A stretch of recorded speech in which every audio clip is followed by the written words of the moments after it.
full-time mage, I have a traveling panda. Hey, fanfic family. So glad to see you here again to continue this incredible adventure. As always, kindly remember, this story is 100% fiction, so don't go looking for dimensional portals in your closet.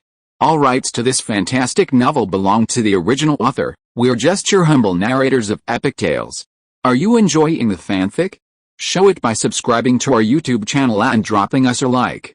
And if you're impatient for more exclusive content, our Patreon is your happy place.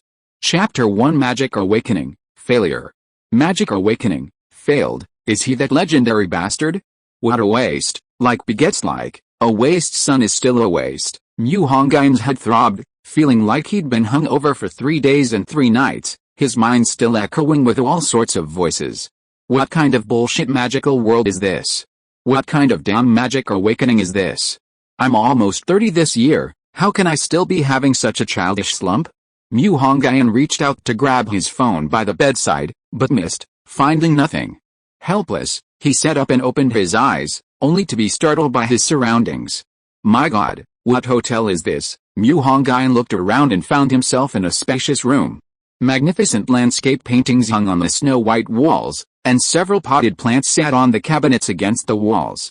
A plush carpet covered the floor, beneath which were smooth, clean wooden planks. The quality of this room was clearly that of $1,000 room per night, definitely not something he, a spendthrift, could afford.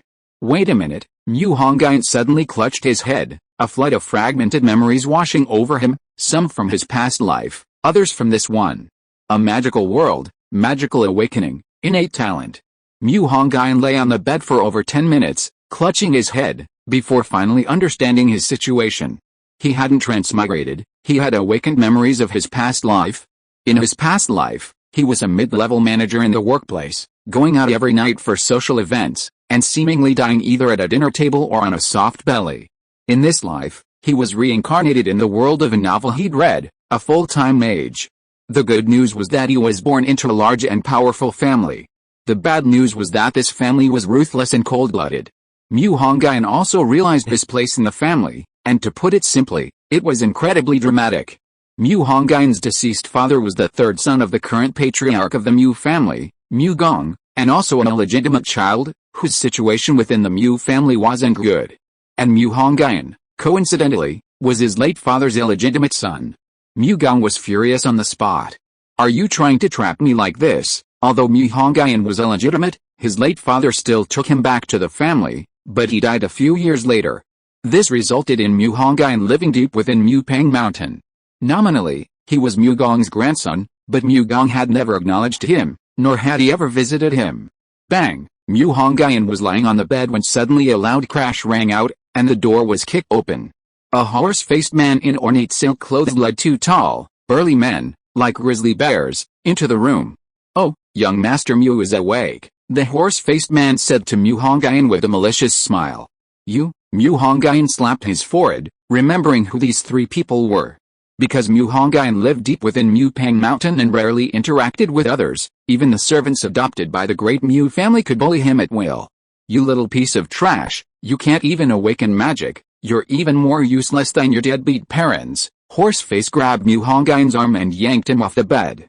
Thump! Mu Hongyun stumbled to the ground. Damn it! Before Mu Hongyun could finish speaking, Shonger, behind Horseface, punched him in the stomach, making him vomit bile. The punch was incredibly powerful. And Mu Hongyun immediately knelt on the ground. You little beast, behave yourself, or even if I kill you now, no one will know it was me, Horseface said with a ferocious grin. Kill me? I'm still a member of the Mu family, you won't benefit from my death. Mu Hongyun knelt on the ground, pressing his forehead to the ground, and said coldly. Who do you think you are? Horseface found Mu Hongyun's words amusing and stepped forward, stomping on Mu Hongyun's head. You might not know, but Elder Mu just decided to expel you from the Mu clan and send you to a remote town far from civilization. Don't tarnish the Mu family's reputation. After all, you and your dead father are bastards, and the family doesn't want to bring back another useless bastard. Fuck your mother, Mu Hongyun roared, and the horse-faced servant's eyes turned cold. He kicked Mu Hongyun unconscious. Madame Lu said to teleport this guy away randomly. Once he's out of Mu Pang Mountain, it's none of our business. the horse-faced servant said viciously. Chapter 2, Early Understanding of the Hardships of the World. Night fell, and a torrential downpour began. Mu Hongyun was awakened by the rain in the cold darkness. He was only wearing a thin garment, and having been thrown out of the clan's territory, he was lost in a forest. The Mu clan's territory was protected by a magic array outside and contained a random teleportation array inside. Mu Hongyun had been teleported out by this array, and he didn't know where he had been thrown. If he was unlucky, he might have been thrown into some demon kingdom in Yanhui, where he would probably become food for demons before dawn. Why does heaven treat me so cruelly? In the pouring rain, Mu Hongyun roared to the sky, seemingly unconcerned that his voice would attract demons. After all, it was already the worst possible outcome. What did death matter? Boom! A long, silvery bolt of lightning flashed across the sky, and large raindrops pelted Mu Hongyun's face, the icy rain flowing down his spine with a cold wind. The lightning bolt had illuminated the surrounding world for a fleeting moment, allowing Mu Hongyun to see clearly. His gaze remained fixed on the inky black sky until another deafening clap of thunder followed. Mu Hongyun spread his 5 claws and swore, "May I, in every lifetime, slaughter all those who have wronged me, may their souls be scattered and never reincarnated." A centuries-old tree to Mu Hongyun's left was suddenly struck by lightning, bursting into flames, seemingly echoing his vow. The flames burning fiercely in the downpour were far less intense than the vengeful fire in Mu Hongyun's eyes. I cannot die, Mu Hongyun murmured, dragging his weakened body forward. Having gone without food all day, coupled with a brutal beating and the biting wind and rain, even the strongest man would succumb. Just before Mu Hongyun was about to faint, a round figure suddenly appeared before him. Bo City, Mu family manor. In the largest and tallest villa in the manor, the head of the Mu family of Bachin and his younger brother, Mu He, sat in the living room. Even though it was a small branch of the Mu family, as long as they carried the Mu family name, they did quite well in these small places, especially Mu Zhan's daughter, Mu Ningsu, who had awakened ice magic on her own and was also accompanied by a natural spiritual seed. She had become an eternal disciple of the great Mu family in the capital, with countless resources and wealth supporting her. As soon as the water boiled, Mu He immediately picked up an expensive purple clay teapot and poured a cup of fragrant tea for his elder brother, Mu Zhan. "Brother, I heard that the Mu family in the capital has sent one of its members to our Mu family in Bachin," Mu He asked cautiously. Mu Zhan took a sip of the fresh tea without changing his expression, and then nodded gently. "Then what does the Mu family in the capital mean by this? Are they suppressing us?" Mu He asked suspiciously. "Suppress us? We're not worthy," Mu Zhan sneered, then, seeing his brother's puzzled look, explained, "In my opinion, that kid must have offended someone in the clan's territory, and since he hasn't awakened magic, he was banished to this rural area, so, how are we supposed to treat him now? He came all the way from the capital," Mu He asked blankly. "Treat him as we see fit. What impact can a piece of trash who hasn't even awakened magic have on us? We'll see if he recognizes his place. If he tries to boss us around, we can just break his arms and legs and throw him in the back mountains. Nobody will say anything," Mu Zhan said viciously. While in his unconscious state, Mu Hongyun felt a wet tongue licking his head, and furry paws stroking his body. "What is that? Get away from me," Mu Hongyun rubbed his head in his sleep and cursed. The black and white dumpling that had been licking Mu Hongyun suddenly opened its eyes, which were covered by dark circles, and glared at him. "What are you barking about? I'm a national treasure. What are you to me? How dare you insult me?" Smack! The black and white dumpling lightly slapped Mu Hongyun's head with its paw. When Mu Hongyun groggily opened his eyes, he saw a huge figure. What is this?" Mu Hongyun said weakly. A dozen seconds later, Mu Hongyun's eyes adjusted to his surroundings. Standing before him was a chubby little dumpling with its hands on its hips. A panda. When Mu Hongyun recognized the creature, his heart skipped a beat, but he felt no fear. Although in his past life, this creature was a national treasure with a high status, in this magical world, while it was still a national treasure, it only held symbolic significance. In this world teeming with demons, treasures were useless, magic was the primary element. Sigh, just a wild beast. Don't I even deserve to be eaten by demons? What wild beast? You're the wild beast. Unexpectedly, just as the thought formed in Mu Hongyun's mind, a childish voice rang in his ears. Mu Hongyun immediately stared at the giant panda before him as if he'd seen a ghost. There were no other creatures in the grassy nest besides the two of them, meaning the speaker was this strange giant panda. Only then did Mu Hongyun realize that it was a Sichuan giant panda with a cat-like face. As for why it appeared in the distant Qinling Demon Kingdom, that was something Mu Hongyun didn't know. What are you looking at? Haven't you seen this prince's proud figure before? Seeing Mu Hongyun staring at it incredulously, the giant panda casually wiggled its round bottom, looking incredibly cute. You were the one who was speaking just now. Mu Hongyun pointed at the giant panda, slightly shocked. What else? It's not me talking, it's just that we signed a contract, so only you can hear me. The round panda picked up a tender bamboo shoot from under its feet and nibbled on it, saying, Contract? What contract? At this moment, Mu Hongyun remembered that since birth, he had had a secret space unknown to anyone. Since childhood, Mu Hongyun had always believed that it was his cheat code, but after 16 years, that space still hadn't worked. Mu Hongyun's magic hadn't awakened successfully either.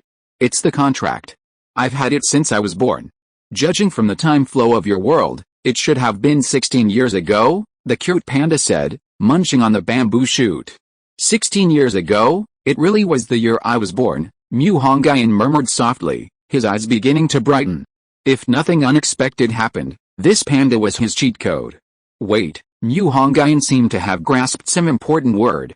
World, this panda mentioned the world? You're not a panda from our world, Mu Hongyun said in a low voice. Of course. How could someone as adorable as me be born from these wild creatures of your world? My name is Meng Lan, and I'm known as the third prince of Ziziman. The panda Meng Lan was quite proud, and when happy, she raised one leg high. Gurgle gurgle, Mu Hongyun's stomach suddenly growled, and instantly, the human stared at the bear, both feeling embarrassed.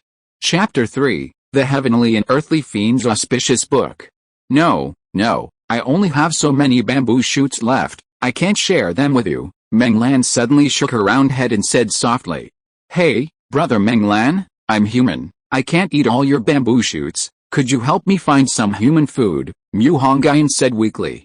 By the way, I have some trinkets from other worlds in my special bag, there should be something you like. As she spoke, Meng Lan raised her cute little paws and froze.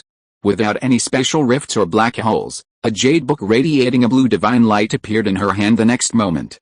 Here, take this. I saw that every human in other worlds carries this. This must be your human food. Without further ado, Meng Lan stuffed the Taoist jade book into Mu Hongyun's hand. Calling it food is true, but this is spiritual nourishment. Before Mu Hongyun could finish speaking, the Taoist jade book suddenly shone with supreme divine light and then flew into Mu Hongyun's body. Buzz buzz buzz, the mysterious space within Mu Hongyun's body suddenly trembled violently. The first time this space had made a sound in 16 years, traveling panda Meng Lan has brought back a golden item, the Heavenly Gang and Earthly Fiends Ruyi Book. Meng Lan's current status, healthy, hungry, next trip time, 1 month. Since his consciousness entered this mysterious space, Mu Hongyun's face had been etched with shock. His life had been a roller coaster of ups and downs. Although he hadn't awakened magic and had been expelled from his family, his golden finger had been activated, opening the path to immortality. Ho ha! Realizing what had happened, Mu Hongyun burst into laughter, his voice gradually becoming unrestrained, turning into maniacal laughter. Convert to golden item Heavenly Gang and Earthly Fiends Ruyi Book. In the void, another golden rune appeared. Mu Hongyun stared at the golden rune, tears welling in his eyes. I knew heaven wouldn't easily abandon me. Mu Hongyun closed his eyes and nodded, saying, merge. As his words fell, the Taoist jade book inscribed with tadpole-like Taoist script flew into Hongyun's heart like a dazzling shooting star. At that moment, the gears of fate began to quietly turn. Mu Hongyun closed his eyes, his mind filled with the injustices and humiliations he had suffered in the Mu clan's territory, year after year of ridicule, month after month of insults, day after day of curses. From a young age, Hongyun had secretly vowed that if he ever gained power, he would make sure those who had bullied him never had a chance to be reincarnated. The Xiangang Disha Ruyi Book recorded 36 methods for entering the Tao through the Heavenly Gang and 72 methods for protecting oneself through the Earthly Fiends. Each Earthly Fiend technique could add 10 years to one's lifespan, while each Heavenly Gang technique could add 100 years. The Heavenly Gang methods were direct paths to the Great Tao, while the Earthly Fiend techniques were methods for protecting oneself from harm. As Mu Hongyun gradually regained consciousness, he was able to sense the Taoist celestial book located in his mind. Gently opening the Jade Scroll, 3 Earthly Fiend protection techniques instantly appeared in his mind: guiding key, manipulating key, and boiling stones. All supernatural powers are inseparable from one method, and that method is the true essence within the body. The guiding key technique is the earliest type of key drinking method on the path of cultivation, where one consumes purple key in the morning and evening glow in the evening, which can prolong life, improve blood circulation, and unblock meridians. It is the art of key cultivation and breathing. The manipulating key technique is the golden elixir Dao personally passed down by the Taoist patriarch Laozi. As the saying goes, once a golden elixir is swallowed, one's fate is in one's own hands, not in the hands of heaven. The boiling stone technique is easier to understand. It is the art of alchemy. In the early stages of cultivation, key cultivation is difficult, and elixirs are often needed to assist. At this moment, the Heavenly Fiend and Earthly Fiend Ruyi Scroll has opened up 3 Earthly Fiend protection techniques, precisely for Mu Hongyun to use to lay the foundation and quickly boost his strength. I didn't expect the spiritual energy in this world to be so exceptionally rich, Mu Hongyun said, taking a deep breath after waking up. Mu Hongyun opened his eyes and immediately looked for Meng Lan, who had brought him so many wonderful encounters. He found Meng Lan already full, leaning against the other side of the grass nest, her chubby paws crossed over her legs, swaying back and forth. Meng Lan, Mu Hongyun called out instinctively. "What do you want with this prince?" he asked. Meng Lan picked her teeth, glancing at Mu Hongyun with her beady black eyes. "Never mind, it's nothing. You can rest." Mu Hongyun sat cross-legged and began practicing the key cultivation method recorded in the guiding exercises. He channeled key throughout his body, making the illusion more real. Various strange powers floated in the air, the most abundant and common being the power of pure spirit, also known as spiritual power among cultivators. Next were the demonic power, tinged with black in its crimson hue, the power of the dead, and the pure blood-red power of slaughter. After all, Mu Hongyun was currently on the outskirts of the Qinling Demon Kingdom, where, besides the most common spiritual energy, the only other forces present were those related to death, war, and slaughter.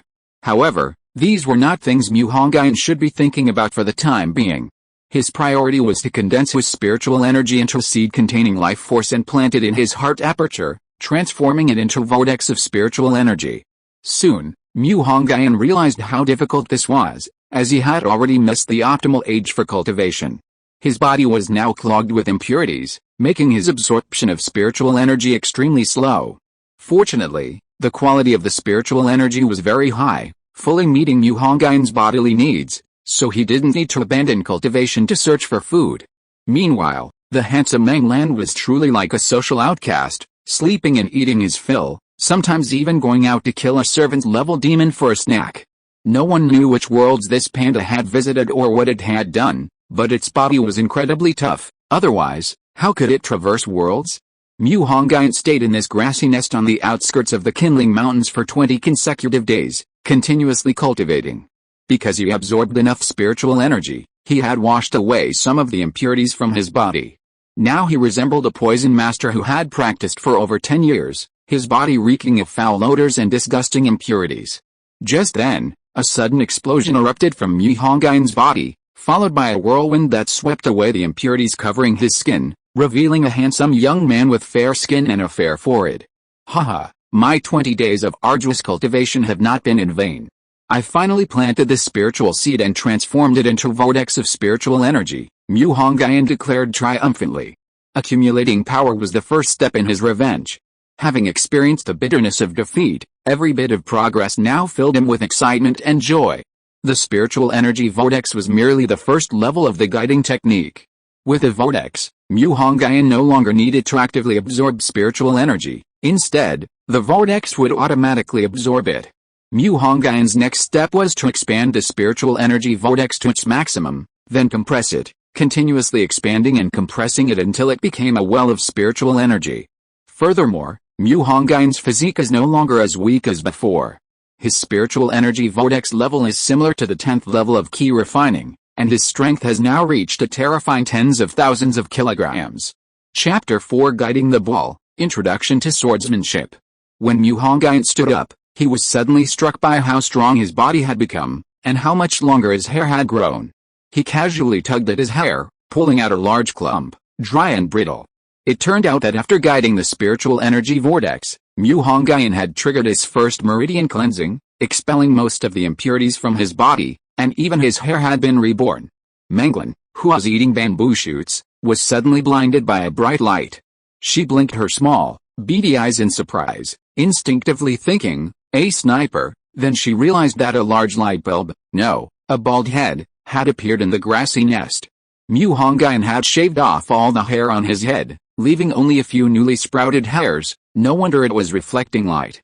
Mu Hongyun slowly stood up, feeling the powerful energy within his body, and his mood improved greatly. Soon, after learning a few protective and offensive techniques, he could leave the Qinling Demon Kingdom.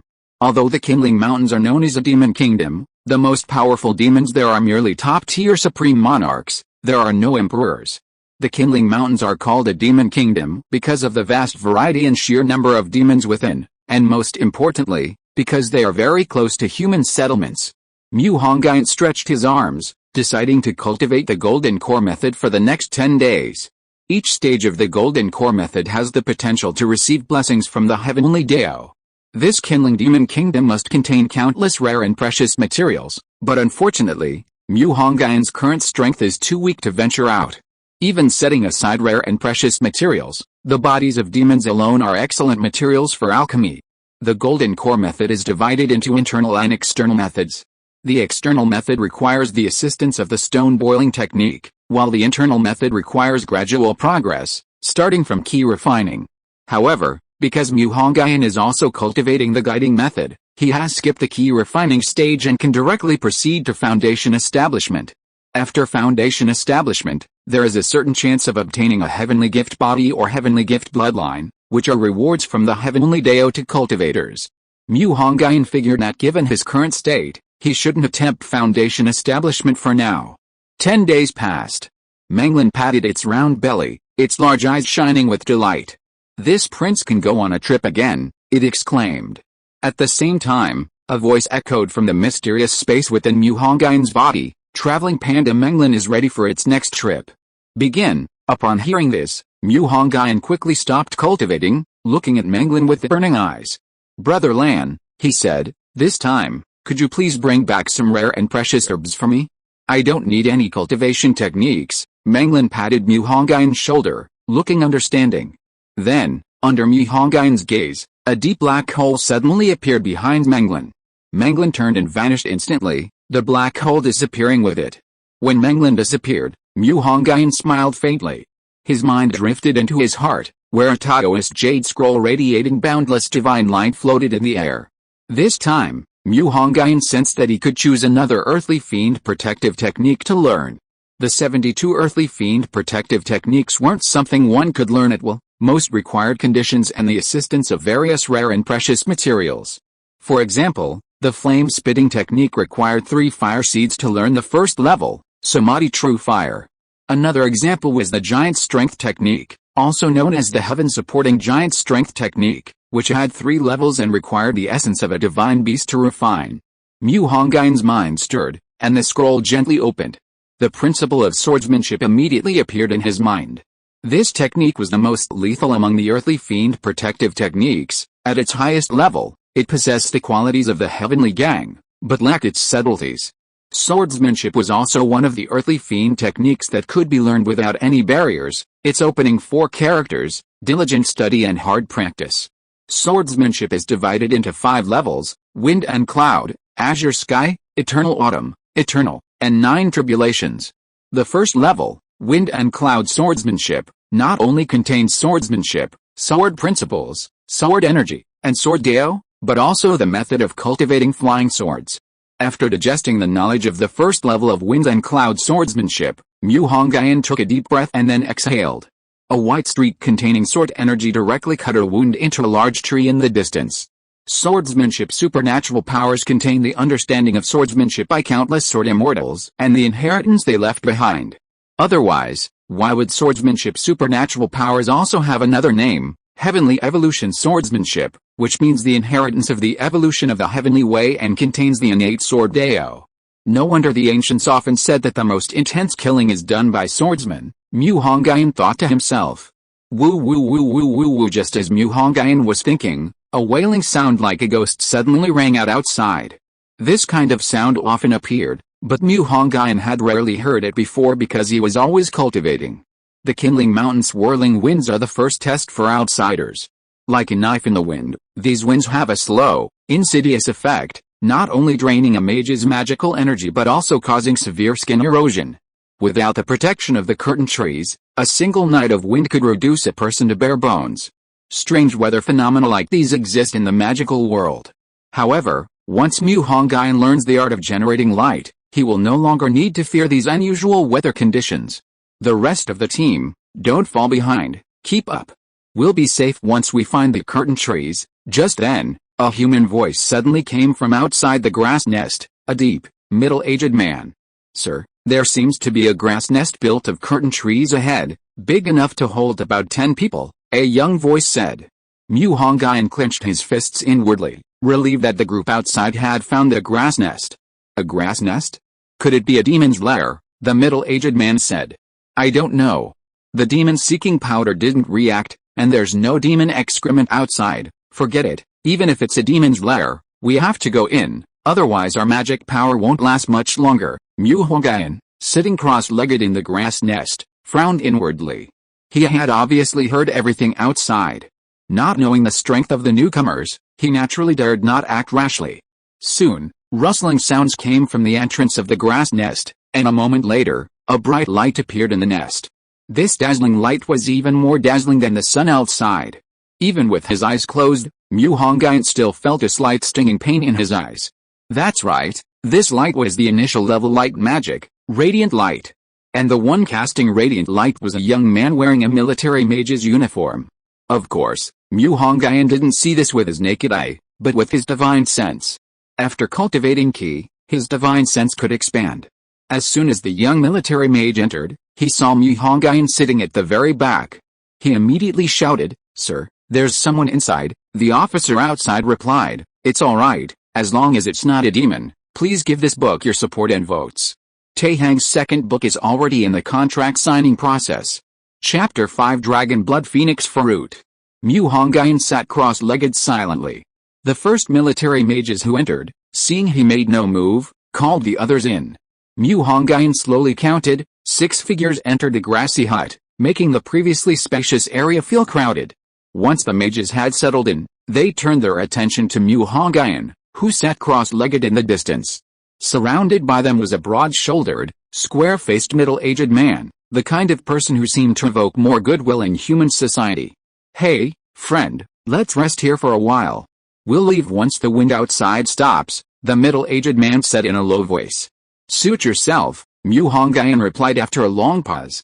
The middle-aged man looked down and asked a female officer behind him, Staff Officer Lee, how's the situation? Staff Officer Lee was the only female military mage in the group, and also the only mind-based mage. She frowned slightly, biting her lip, and said, I couldn't detect anything. I didn't sense a single trace of magic. Isn't that just an ordinary person? One of the military mages guarding the entrance to the grassy cave quipped in a low voice. The young man who had entered first sneered, even we mages wouldn't dare come to Qinling, and an ordinary person dares to come? Otherwise, Yao Yang, how about I let you do all the peak duty shifts at Zufang from now on? The military mage guarding the entrance, also called Yao Yang, muttered a few words but ultimately said nothing more. In fact, even though they spoke in hushed tones, Mu Hongyun, with his 5 senses, heard their words. Mu Hongyun sneered inwardly. He hadn't awakened magic, but he was definitely not an ordinary person. He was a cultivator who had already embarked on the path to immortality. Soon, the conversation among the military mages shifted. The middle-aged man lowered his voice and said, Li Yin, is the dragon blood wutong fruit still there? It wasn't lost, was it? Don't worry, General. The dragon blood wutong fruit has always been kept in my special magic tool. Unless I die, no one can get it, Li Yin practically whispered in the middle-aged man's ear. Unfortunately, even with such a low voice, it couldn't escape Mu Hongyun's ears. After all, The area of the grass nest was only so large. Dragon blood Wutong fruit. Mu Hongyun silently pondered these words. He hadn't yet gained the ability to perceive the land, so he couldn't know what kind of plant the dragon blood Wutong was, or what the effects of its fruit were. Buzz buzz buzz. Suddenly, Mu Hongyun, with his exceptional hearing, sensed the sound of flapping wings and rubbing feathers outside. Feather demons. And these feather demons were coming for this grass nest, or rather, for those who had stolen the dragon blood Wutong fruit. In the blink of an eye. As the crisis loomed, Mu Hongyun disregarded everything else. His powerful sword energy instantly tore through the grassy curtain behind him, and he vanished like a monkey. This sudden movement immediately alerted the middle-aged man and the other 6, only to find a torn patch of grass. Less than 30 seconds after Mu Hongyun's escape, the area outside the grassy nest was already swarming with winged demons. Servant-level patrolling winged demons and warrior-level white demon eagles were densely packed, their sharp talons ready to tear apart the fragile grassy nest at any moment. The middle-aged man had clearly also noticed that they were surrounded by winged demons. He was shocked that Mu Hongyun had sensed the demons' arrival beforehand, and furious that this man hadn't warned them, only caring about his own escape. Everyone, protect Li Yin and get her out of here. Make sure Li Yin is safe, the middle-aged man ordered the other 4. Yes, the other 4 replied resolutely. All right, I'll cover you, the middle-aged man shouted boldly. Rock Demon's Eye, Petrify. Rock Demon's Eye, a high-level earth magic spell. Its first-level spell, Petrify, imitates the strongest mind magic of Medusa, the mother of the 7 giants of Africa. Medusa's gaze, above the middle-aged man's head, within a magnificent and imposing yellow constellation, a pair of terrifying eyes suddenly appeared. They were amber-colored beastly eyes, devoid of any emotion and wild as a wild beast. Pale golden light emanated from those beastly eyes, and any winged demons swept by these eyes were invariably turned into grayish-brown stone statues, then fell from the sky and shattered into pieces. Run! Li Yin's low shout awakened the other 4 secretly astonished mages. The 5 of them ran towards the direction behind the middle-aged man. The enraged white demon eagles could feel the dragon blood phoenix fruit closing in, but this powerful yet lowly human blocked their path. Suddenly, an angry cry of an eagle rang out above the white demon eagles, and a massive, imposing figure appeared above the middle-aged man's head. The appearance of this giant demon instantly blocked out the sunlight, as if the world was shrouded in shadow. Looking at its bright, sharp silver wings, strong feathers, and sharp black claws, it was none other than the Grand Prosecutor of Qinling, the Grinding Mountain Feather Lord. This feathered lord was a true hexagonal demon. Besides its abnormal attack power and swift speed, its defense was also not to be underestimated. As its name suggests, the Grinding Mountain Feather Lord usually used mountains to polish its feathers until they were harder than the rocks themselves. When the middle-aged man saw the lord-level creature appear, his blood ran cold. He knew that his life had begun its countdown. He chuckled, never expecting that the dragon blood phoenix fruit could attract a monarch-level demon. Now, he could only pray that Li Yin was fast enough to escape the Qinling Mountains quickly. The middle-aged man lowered his head, pulled out a cigarette, put it in his mouth, and was about to light it when a loud explosion rang out in the air. A fierce gust of wind swept through, instantly turning the middle-aged man into dust. Li, the feathered lord of Moshan, let out an angry cry, commanding the white demon eagle and the patrolling forest demons to search for the whereabouts of the dragon blood phoenix fruit. Another violent gust of wind swept through, leaving the spot as if nothing had happened, with only a cigarette lying quietly on the ground. After all the feathered demons had left, a figure slowly appeared behind a curtain of trees not far away. Adhering to the principle that the most dangerous place is the safest place, Mu Hongyun didn't run far, but instead hid behind a curtain of trees. As he concealed his aura, the feathered demons, only concerned with magical energy, didn't notice his presence, allowing him to escape. Perfect timing to test my skills with demonic alchemy, see how many spirit pills I can produce, a cunning glint flashed in Mu Hongyun's eyes. Behind the curtain of grass, 3 more forest ranger demon corpses lay piled up. He had just tested them, his sword energy could easily tear through their defenses. Mu Hongyun chopped down a few more leaves of the curtain grass, building himself a makeshift grass nest. Then, he formed a hand seal to summon the spell furnace, a minor spell recorded in the boiling stone records, specifically designed for those self-taught alchemists who couldn't afford a proper furnace. Mu Hongyun never imagined that, Despite possessing the taking pill technique, he would start like a self-taught alchemist. The spell furnace's downside was its high consumption of spirit energy, but fortunately, Hongyun had already cultivated a spirit energy vortex, ensuring a continuous supply. Another advantage of the spell furnace was its customizable size. He could make it as large as he wanted, without worrying about insufficient materials. He opened the furnace and began alchemy. Please support the new book and vote with your recommendation tickets. Chapter 6, Alchemy Failure? Hongyun lifted the several hundred-pound forest ranger feather demon with one hand and threw it into the blazing magic furnace. While reviewing the spiritual key pill refining method recorded in the boiling stone technique, Hongyun controlled the heat of the furnace, much like taking an open book exam. However, refining pills is not like taking an exam. A single unstable flame caused the magic furnace, constructed from spiritual energy, to explode instantly, and the forest ranger feather demon's corpse inside turned into a cloud of black smoke, flying into the sky. Damn it, isn't there a beginner's protection period for pill refining? Hongyun frowned as he looked at the boiling stone technique in his mind. Logically, he shouldn't have failed the first time. Even Mihoyo knows that the first 10 pull guarantees a gold item. With 2 more forest ranger feather demon corpses remaining, according to the principle that among 3 people walking together, there must be one who can teach me, he had to succeed at least once, right? After resting for a while, Hongyun reviewed the refining method for the first stage spiritual key pill several times, and then confidently constructed the magic furnace. A moment later, holy crap, Hongyun hesitated to experiment.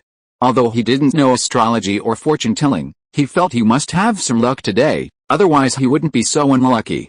But after sighing, Hongyun suddenly remembered a wise saying from a master surnamed Zhou in his previous life: going all in is a kind of wisdom. Today, he would carry this wisdom through to the end. The furnace of magic, high heat for cooking, low heat for reducing. Having learned from 2 previous failures, Hongyun didn't have much hope for this pill refining. He used a casual method and refined it haphazardly, and it actually succeeded? Hongyun's eyes widened again. Had he misplaced his talent for pill refining? The more casual he was, the higher the probability. Finally, a cyan pill engraved with the pattern of a first-stage pill flew out of the furnace. This was a first-stage spirit pill, but its quality wasn't very good. But it didn't matter, refining it was the foundation of success. The quality could be improved gradually. Hongyun huddled in his simple thatched hut, staring at the spirit energy pill in his hand, and swallowed it without hesitation. The pill instantly transformed into liquid, flowing down his throat towards his internal organs. Once inside, the liquid transformed into pure spiritual energy, which directly acted upon the spiritual energy vortex. The vortex, initially confined to a corner, rapidly expanded upon encountering the pure spiritual energy. Soon, the pure spiritual energy filled Hongyun's entire danshin. As Hongyun slowly compressed it, this spiritual energy was transforming into higher quality spiritual energy. I know neither the height of the heavens nor the thickness of the earth, only the cold moon and warm sun torment human life. Hongyun extended his right hand, forming a claw, his 5 fingers gleaming with sword light. Just now, Hongyun had mastered a brutal sword technique recorded in a sword arts manual, the 5-finger fist heart sword. In a secluded chamber, a tiny, porcelain doll-like child was pinned to a cold stone bed by a ghostly figure. "Grandma, what are you doing?" The little one was too young to understand the malice and greed in the eyes of the venomous woman. Full of innocence and kindness, he asked, bewildered. But he was destined to receive no answer. A dazzling silver blade, gleaming with an intoxicating light, sliced open the child's wound. Golden, supreme blood gushed forth instantly, accompanied by a hazy divine radiance, flowing with the mysteries of the heavens, endless runes. "It hurts," the little one cried out in pain, his eyes filled with terror. He was only 9 months old, what could he understand? "To think we couldn't even make him faint, what a nuisance," the venomous woman said coldly. Unbeknownst to them, all of this was witnessed by a little panda who had just passed through a black hole. Meng Lan thought to herself, what a vicious woman, to be able to harm such a young child. Beside the woman stood a child, striking for his naturally double pupils, a sign said to be the birthmark of a saint. Sadly, he now watched helplessly as his younger brother's bones were dissected and transplanted into his own body, a cruelty that belied his age of less than 4. "Grandma," the little boy cried, tears streaming down his face, reaching out his tiny hands as if trying to alleviate his pain. Alright, finally, the beast-like shadow extracted a divine source radiating boundless light from the little boy's body. It possessed an indescribable allure. Even in its early stages of growth, it caused souls to tremble, illuminating the entire secret chamber. Without the woman needing to say more, the child with the double pupils automatically lay down on the stone bed on the other side, a silver knife slicing across his chest. Just as the beast-like shadow was about to cut a bone, a round, ball-like figure suddenly struck. His hard body shoved the shadow aside, grabbing the still-developing supreme bone in his hand, a honest and simple grin spreading across his face. Upon recognizing the child, the woman exclaimed in shock, "A demonic beast." However, she quickly recovered, coldly declaring, "No matter what you are, this supreme bone must belong to my son." Shining runes coiled around her hands as she attacked Meng Lan. Unexpectedly, Meng Lan easily crushed her head with a single claw, leaving the woman lying on the ground, her eyes wide open in death.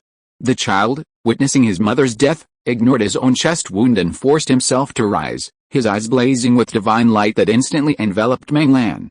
Unfortunately, this divine light was too weak for Meng Lan's world-traveling body. Meng Lan extended her claw and said, "You vicious brat, you wanted to take your brother's bone? Then I'll take one of your double pupils." Meng Lan's claw moved with lightning speed, quickly turning the child's right eye socket into a bloody hole, and then she flicked him away. Holding the supreme bone and one double pupil, Meng Lan looked at the suffering child lying on the bed, a hesitant expression on her face. "I took a bone from you, so consider this compensation." The giant panda, Meng Lan, pulled a divine brick from his special pocket, a gift from a friend in another world. The brick bore 4 large characters, the Dragonless Heart Sutra. Meng Lan placed the Dragonless Heart Sutra into the little one's chest, simultaneously healing its injuries with his internal energy. "Alright, I'm leaving now." The little one, now healed, looked at the adorable black and white ball of fur with innocent eyes and smiled genuinely. Meng Lan waved, then opened a travel black hole and jumped inside. Not long after Meng Lan left, time in the secret chamber suddenly stopped, as if a peerless powerhouse had emerged from the future.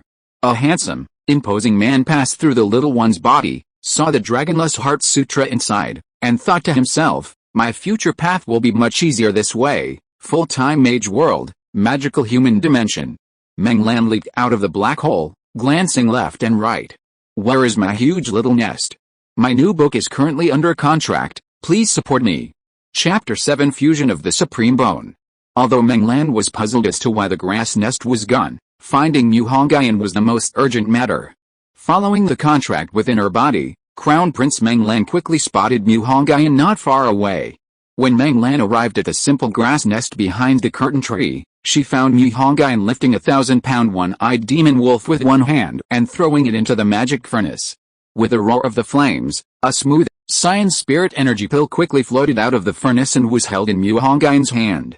Compared to Mu Hongyun 30 days ago, he was now worlds apart, possessing not only formidable strength but also handsome, dashing looks and a robust physique. "Meng Lan, you're back." Mu Hongyun, having just refined another first-stage spirit energy pill, sensed the anomaly within his body. "Your traveling panda Meng Lan has returned." Traveling Panda Meng Lan has brought you a golden item, the supreme bone of the young Desolate Heavenly Emperor, double pupil fusion version. Meng Lan's condition, healthy, for worn out, mentally exhausted. Traveling Panda Meng Lan's next trip, 1 month later, fused the golden item, the supreme bone of the young Desolate Heavenly Emperor, double pupil fusion version. Mu Hongyun was once again shocked by Panda Meng Lan. Although the double gold item surprised him, his courage surprised him even more. Mainly because the cultivation of the 3 heavenly emperors in that world had surpassed the realms of existence and non-existence, an indescribable realm. One night in his previous life, the red-haired heavenly emperor released 3 extra chapters in a row. After Mu Hongyun finished reading them, he exclaimed that the red-haired old thief's move had directly broken the legs of all the fanfiction of the trilogy. If he had known that Prince Meng Lan was so bold, he would have kowtowed to him directly. Meng Lan stood not far away, looking at Mu Hongyun with a strange expression. The reason was simple. Upon seeing him, Mu Hongyun first excitedly called out, then froze for a few seconds before kneeling down and kowtowing 3 times to Meng Lan. "Daddy Meng Lan, you should have told me you had this ability sooner. What face do I need when I can follow Daddy Wong?" Mu Hongyun said, grabbing his father's arm. Meng Lan looked bewildered, completely confused. Although your actions have left me scratching my head, I really appreciate your respectful attitude. From now on, I'll follow Daddy. With your support, I won't even allow you to die. After greeting Meng Lan, Mu Hongyun turned his attention back to the mysterious space. Looking at the supreme bone floating within, Mu Hongyun swallowed hard, still somewhat incredulous. Before Mu Hongyun could even utter the word fusion, the supreme bone, radiating boundless light, automatically entered Mu Hongyun's body. Mu Hongyun stared wide-eyed, dumbfounded. Was there a problem? A huge problem. He hadn't even said fusion, so why was the supreme bone automatically flying into his body? Something was wrong, absolutely wrong. Soon, Mu Hongyun's dragon spine glowed. The supreme bone, a congenital treasure bone, directly transformed into bone fluid and assimilated Mu Hongyun's dragon. Only in this way could Mu Hongyun fully adapt to the supreme bone. Don't forget, this supreme bone also contained the source of power for a double pupil. In the season of howling winds, a sound like the scream of a vengeful ghost suddenly appeared. Meng Lan, listening to this sound, thought, it's even more awful than the sound of my teeth grinding. The howling winds raged all night, and Mu Hongyun also suffered agonizing pain all night, only recovering in the early hours of the next day. The pain was only temporary, but the benefits Mu Hongyun gained were for a lifetime.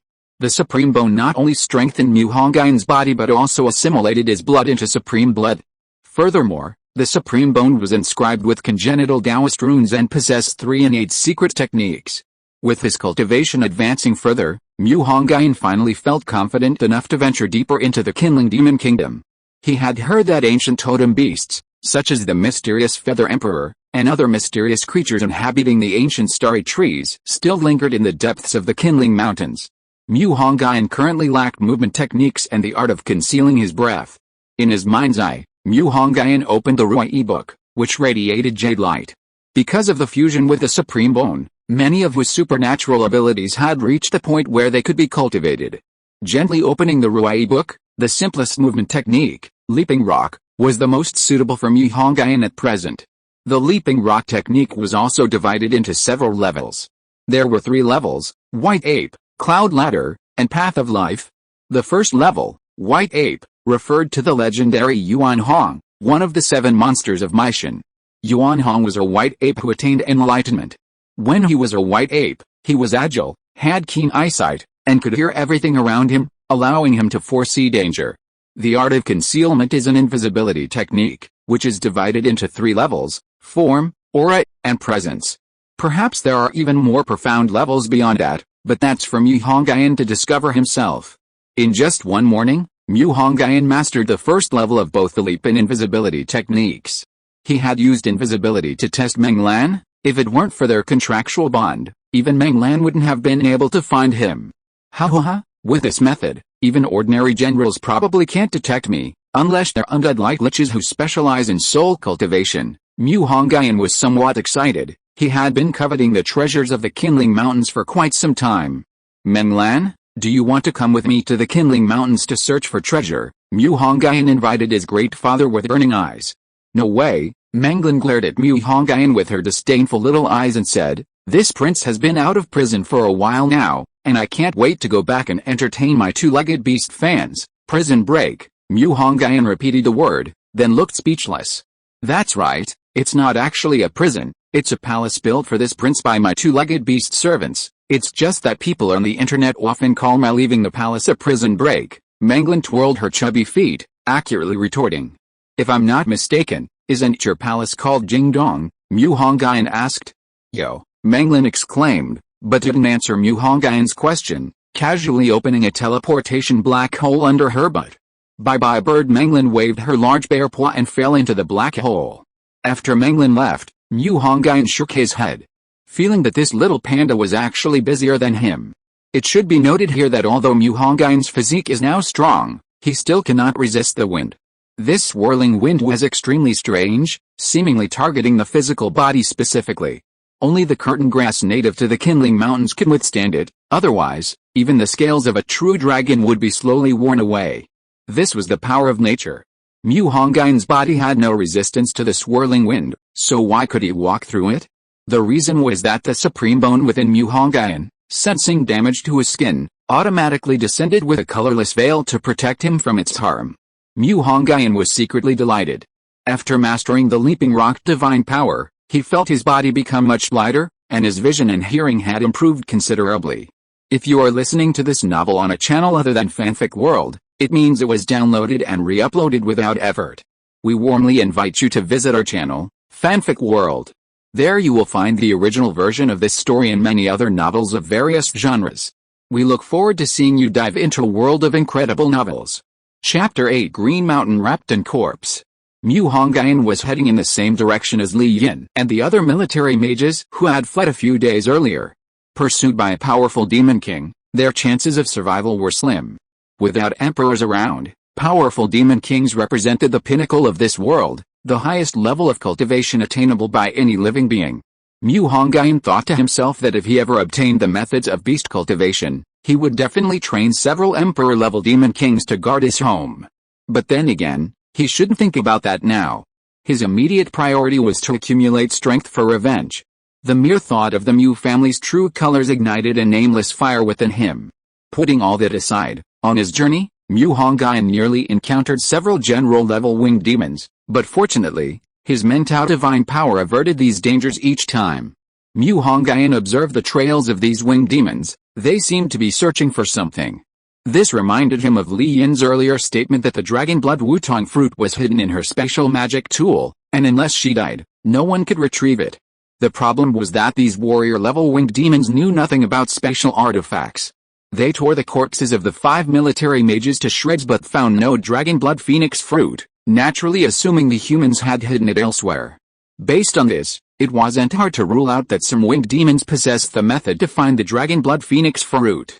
This meant the fruit had become a walking radar. Whoever took it would be tracked down by the winged demons. Naturally, this became a hot potato in Hongyun's eyes. Mainly because he hadn't yet mastered the pot heaven divine power. If he did, he could create a space, put the dragon blood phoenix fruit inside, and then he wouldn't have to worry about the winged demons tracking him. If I get it, I'm lucky. If I lose it, it's fate. Hongyun secretly patted his chest, indicating that there are gains and losses. What he could do now was first determine the location of Li Yin's death, then continue exploring the Qinling Mountains. If he could obtain treasures related to space and learn the pot heaven divine power, he could return and take the dragon blood phoenix fruit, killing 2 birds with 1 stone. Hongyun concealed his presence and continued exploring the central area of the Qinling Demon Kingdom. Lacking any magical aura, he could easily be overlooked by powerful demons, who would mistake him for a stone. Hongyun's pace was unhurried. While general-level demons might pose a slight threat, as he hadn't yet fought one, he could easily dispatch servant-level demons with a single sword strike. Inside the Qinling Mountains, towering cliffs and lush ancient trees blocked out the sunlight. Passing a wide, clean stone wall, bearing only the marks of time and weather, Hongyun placed his hand on it, feeling only the weight of history. Passing another long stone shaped like a reclining dragon, Hongyun used his sword energy to carve eyes for the dragon. "Young friend, your skill is impressive." A warm, gentle voice suddenly sounded from behind Hongyun as he strolled and admired his casually carved art. Hearing the voice, Hongyun was startled, realizing he hadn't even noticed someone approaching him. He quickly turned around and saw a young man in ancient yellow robes standing behind him. Seeing Hongyun's surprised turn, the man immediately put on a warm, welcoming smile. "I am Zhan. Greetings, young friend." "I am Hongyun. Greetings, friend." Hongyun didn't know how to address him, and after a moment's thought, could only use the word friend. "I have lived in the Qinling Mountains for many years and have seen many hunters enter, but they are all weary from their journeys, carrying a heavy aura of killing intent. Almost none of them seem to be enjoying themselves like you, young friend," Zhan said with a beaming smile, seemingly trying to dispel Hongyun's wariness. "Sir, you have lived in seclusion in the Qinling Mountains for many years." Hongyun didn't follow up on Zhan's words but instead asked.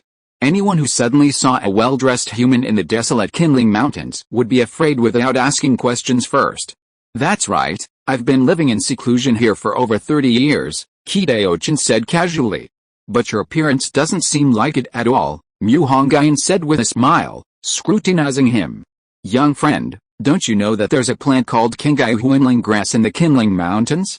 Pills made from it have beauty-enhancing and anti-aging effects, Qi joked. After some questioning, Mu Hongyun discovered that this handsome man with an ancient air, named Qi actually seemed to be human. Come on, let's go to my house for a visit, Qi said, adjusting his sleeves and inviting Mu Hongyun. Okay, Mu Hongyun readily agreed, following behind Qi. After crossing a stream that barely reached their ankles, they entered a narrow mountain path. The mountain walls were entirely bluish-green, as if covered in moss, and looking up, the vast sky seemed to be reduced to a sliver. After walking about 500 meters, the mountain path didn't widen much. Mu Hongyun looked up and was immediately startled by the sight before him. Countless coffins, all made of black iron, hung high on the mountain walls on either side of his head. The sudden appearance of them startled him with the eerie atmosphere. Qi, who was walking ahead, stopped upon hearing the sound behind him. After realizing the reason for Mu Hongyun's fear, he smiled and said, "Don't be afraid.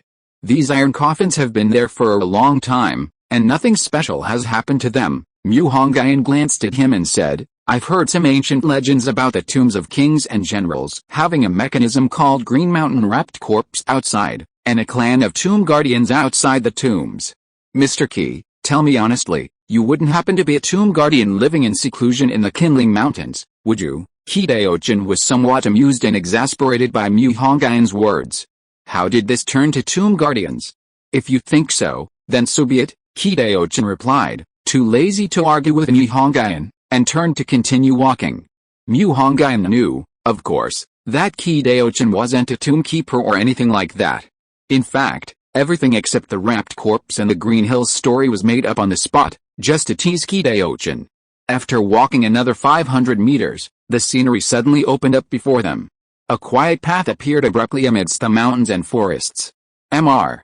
Qi, the scenery where you live is truly beautiful, Mu Hongyun exclaimed.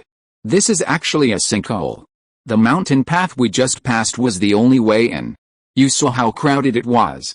Even a servant-level demon couldn't get in, so it's very safe. Mr. Qi led Mu Hongyun slowly to the center of the sinkhole, where a several hundred-meter-tall ancient peach tree stood, and his several small huts were built beneath it. Wow, this peach tree must be at least 1,000 years old, Mu Hongyun exclaimed in surprise, stroking the trunk of the ancient peach tree. I don't know, but this old peach tree bears a few fruits every year. Although few, they have miraculous effects, Mr. Qi said, bringing out a tea set carved from rock from inside the house. 1,000-year-old tree, it must be considered a spiritual object, right? Mu Hongyun asked curiously. I don't know, young friend, please have some tea. Mr. Qi poured a cup of amber-colored tea from the teapot, its aroma filling the air. At a glance, one could tell it was no ordinary tea. Chapter 9 Land of Dragon's Fall. Just as Mu Hongyun was quietly sipping his tea, Qi said with a faint smile, it's been many years since any outsiders have visited. Mu Hongyun took a sip of tea and put down his cup, saying, Mr. Qi, when you have some free time, you can certainly go out for a stroll. The outside world is developing very rapidly, changing every day. When I was young, I loved traveling and making friends. But now, I just want to sit here quietly and watch the clouds drift by. Qi sighed and shook his head. Have you not heard the saying, time flies like a galloping horse, the sun and moon pass like falling flowers and flowing water? Mu Hongyun said leisurely. By the way, young friend, why did you enter this deserted Qinling Demon Kingdom? Qi asked curiously. Alice, let's not talk about it. Mu Hongyun shook his head, feigning helplessness. It wasn't that he couldn't say, but rather that it was difficult to say. If he said he just came in for a visit, wouldn't that be utterly insane? Who would come to the Qinling Demon Kingdom, a forbidden zone? Seeing that Mu Hongyun didn't answer, Qi knew something was wrong. Young friend, you wouldn't have come for the dragon vein in the Qinling Mountains, would you? Qi spoke softly, but to Mu Hongyun, it was like a thunderclap. There's a dragon vein in the Qinling Mountains, Mu Hongyun asked, his face filled with shock and curiosity. Dragon veins have always been the places where true dragons fall. Unfortunately, a true dragon once perished here in the Qinling Mountains. Qi quietly poured tea for Mu Hongyun. Mu Hongyun looked around again. No wonder there was so much spiritual energy here, and so many exotic flowers and fruits. If it was the place where a true dragon fell, That would explain it. The true dragon here refers to an ancient dragon beast like the azure dragon, not the large lizard dragons of the West. There's a difference, a huge difference. In ancient times, there were no demons, only ancient beasts, and humans were also a type of ancient beast. Some of the benevolent, fair, and righteous ancient beasts called themselves totems, including the Yanhua true dragon clan. Those evil and bloodthirsty ancient beasts gradually evolved into the demons that now roam the mountains and fields. The order established by the totems has transformed into the war between demons and humans. As for the totems, they were most likely betrayed by humans. Humans became human because they gained power, magic, and learned betrayal, thus distinguishing themselves from demons. Just as the two were earnestly sipping their tea, pitch-black demonic clouds suddenly enveloped the entire sky.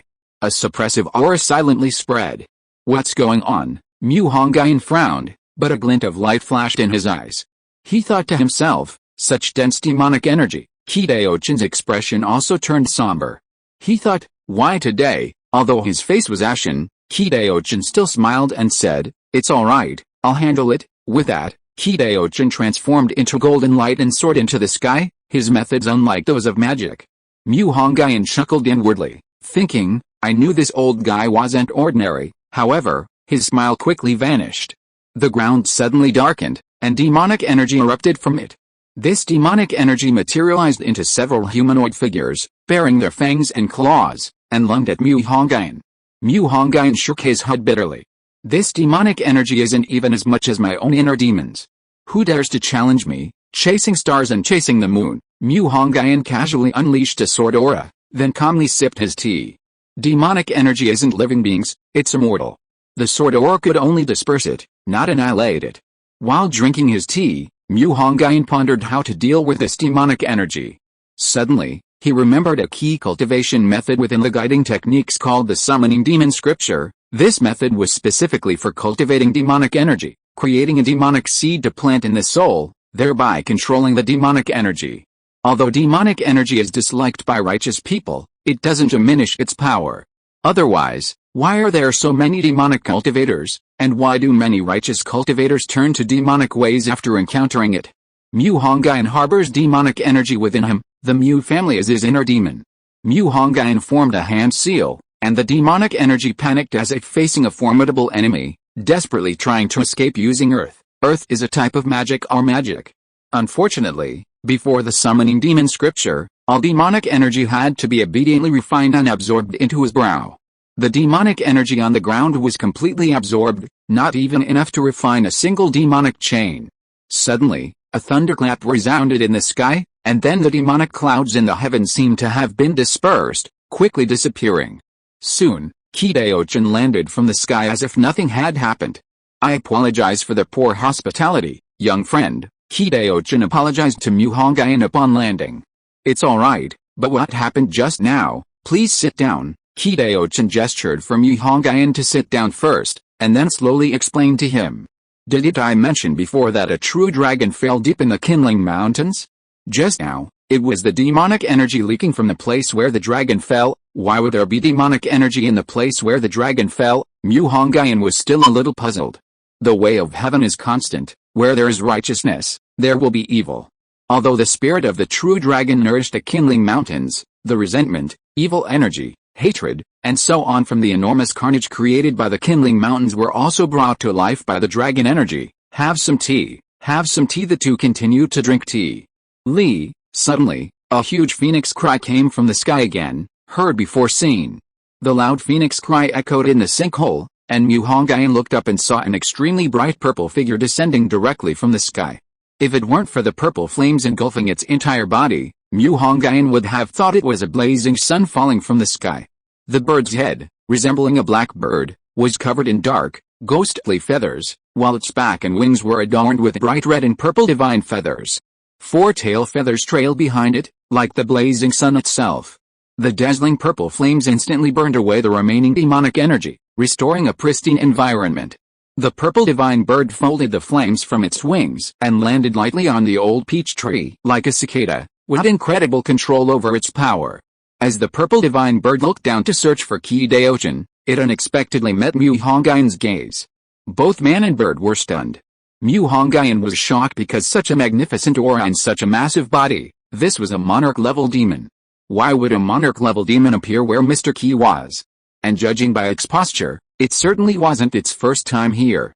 Human, Mu Hongyun was shocked when the divine bird, its eyes blazing with intense purple flames, suddenly uttered 2 words in a melodious, mature female voice. Holy crap, Mu Hongyun cursed. No need to be surprised, Qi maintained her serene smile. A monarch-level winged demon, and you're telling me there's no need to be surprised? Look at that one's eyes, they can barely contain the purple flames. This is the current generation's winged demon emperor, the purple phoenix, Qi stated simply. This is a little friend I met by chance. Phoenix, tone down your killing intent. His name is Mu Hongyun. The purple divine bird coldly swept its murderous gaze over Mu Hongyun, saying, I don't care what his name is. Was that demon fluctuating again? Just from that single glance from the phoenix, Mu Hongyun felt a chill run through his body. This was the oppressive aura of a monarch-level great demon. Please give me more recommendation votes and monthly votes, so I can get it recommended. Chapter 10 Yanjin. It seems you haven't sensed my presence for a long time and are testing whether I am still alive, Qi said gently.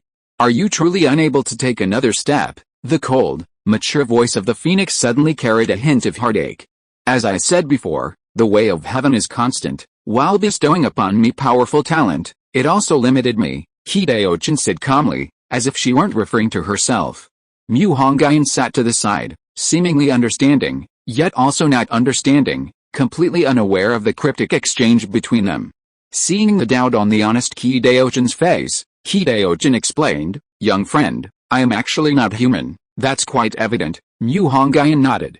My true form is a heavenly saint born from the Qinling Mountains, bestowed the name Rock Lord by the heavenly Dao, and that demon from earlier was formed from the demonic energy of the Dragonfall land, tainted with the power of earth. Calling it a demon isn't entirely accurate, as it's a brother of my lineage, Qi explained, shaking his head with a slight wry smile. A heavenly saint. Just like Yanji, Mu Hongyun's eyes gleamed. You actually know Yanji? Qi eyes lit up at the mention of Yanji. It's a pity the Yanji clan perished 100 years ago. I never expected someone to still remember Yanji. No, in the northern corner of the scorching plains, there's a hidden star language ancient tree, where the last Yanji still exists. Is that true? Qi voice became unnaturally excited upon hearing Mu Hongyun's words. I never imagined that a heavenly saint like myself would be born in this world. What's so strange about that? The water saint has always existed, hidden somewhere in the ocean, Mu Hongyun said. The Holy Spirit of water, let's not talk about it. It's just a pity that this flame princess is about to be born, but I am about to perish in this world, Qi said with some regret. Ah. Why? Aren't you a holy spirit of heaven and earth? Don't holy spirits of heaven and earth live for a very long time? Mu Hongyun asked in confusion. I have lived in this world for 7,000 years. Even rocks cannot withstand the erosion of time, because it is a magical plane, and there is an ancient era. I will extend the historical time slightly. 7,000 years ago was the Qin dynasty. My current strength has reached the peak that normal beings can reach, which is what you humans call a top-level supreme monarch. And when I reached the peak, only 500 years had passed since my birth. This is the unparalleled talent that heaven bestowed upon us holy spirits of heaven and earth, but it is also the shackle that limits us. We holy spirits of heaven and earth can never step into the emperor level in our lifetime. A trace of sadness appeared on Qi face. That is indeed quite tragic. How much time is left before you perish? Mu Hongyun asked curiously. Probably another 700 years or so. Mu Hongyun calculated that he only needed to cultivate 7 heavenly divine powers to add 700 years to his lifespan. Compared to that, it was truly a mess. No rush? As I said myself, the way of heaven is constant. There's always a glimmer of hope, Mu Hongyun said with a smile. Qi death was still over 700 years away. It was too early to talk about it now. The phoenix's eyes, as purple and dark as the underworld, coldly stared at Mu Hongyun's body and said, what do you plan to do with this human? Without any magical aura, he won't live long in the Qinling Mountains. Qi chuckled and said, Feather Emperor, isn't it better without magical aura? It won't attract the attention of those guys. In the Qinling Mountains, not all Feather Clan demons obeyed the Feather Emperor's orders. Originally, The first Feather Emperor was the totem moon phoenix moth, and even someone as powerful as her, at the emperor level, was merely a vassal of a totem leader in Kunlun. The first Feather Emperor established a Feather Clan grand ceremony in the Qinling Mountains. To this day, only a portion of the kind and peace-loving Feather clans still abide by the emperor's rules, while the wicked and cunning have long since scorned the ancient ceremony. For example, the Silver Sky Lord, a powerful Feather clan demon dwelling in the western mountains, covets the throne of the Phoenix Feather Emperor. Every year during the fiercest season of the soaring winds, it participates in the Feather Clan grand ceremony to challenge the Phoenix for the throne. Unfortunately, compared to the ancient totem, the Silver Sky Lord's power is far too weak, and it always suffers a crushing defeat. The Phoenix's bright eyes glanced at Mu Hongyun a few times, said nothing, spread its broad wings, and soared away, scattering specks of purple flame that quickly dissipated in the air. Qi Daochin said gently, "The Feather Emperor is actually a devil with a sharp tongue but a soft heart." Mu Hongyun chuckled coldly and said, "Doesn't your conscience hurt when you say that?" And so, Mu Hongyun stayed overnight in the rock hut built by Qi Daochin. Putting aside everything else, the spiritual energy here was indeed much denser than on the outskirts of the Qinling Mountains. Actually, during the day, when Qi Daochin said that the holy spirits of heaven and earth were restricted by heaven and earth, Mu Hongyun already had an idea in his mind, the theory of the 5 elements mutual generation. Earth generates metal, metal generates water, water generates wood, wood generates fire, and fire generates earth, thus completing the cycle of the 5 elements mutual generation. If Qi Daochin also perfected himself according to this order, he might be able to break through the insurmountable barrier and enter the level of an emperor, thus achieving immortality. Why didn't Mu Hongyun say this during the day? There were 2 reasons. First, it was their first meeting, and he wasn't sure if Qi Daochin would believe in the principle of the 5 elements mutual generation. Second, Mu Hongyun wasn't sure if this method would work, since, according to magic, elements repel each other. Overnight, Mu Hongyun was immersed in the profound principles of swordsmanship. He had only just begun to grasp the basics of the sword techniques and the first level of sword arts, the wind and cloud sword technique, and needed to continue his efforts.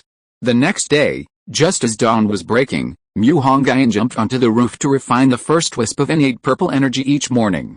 This wisp of purple energy was extremely important for the soul, as it could enhance comprehension and increase soul strength. "Good morning, young friend." After Mu Hongyun finished refining, it was already past 8 o'clock. Qi Daochin was sitting at the small stone table under the peach tree, drinking tea and enjoying the scenery. After learning Qi Daochin's identity, Mu Hongyun immediately sighed. After all the winding paths, a new vista opens up. As an innate holy spirit nurtured by the Qinling Mountains, Qi Daochin naturally knew every inch of the Qinling Mountains intimately. Mr. Qi, I have some matters I would like to trouble you with, Mu Hongyun said. "Please speak, young friend," Qi Daochin replied, not sensing anything amiss. "That is, I want you to help me explore which place in the Qinling Mountains has minerals with special properties. This is crucial for Mu Hongyun's ability to master the Pot Heaven Divine Power. The Pot Heaven Divine Power is, in turn, crucial for obtaining the Dragon Blood Wutong Fruit.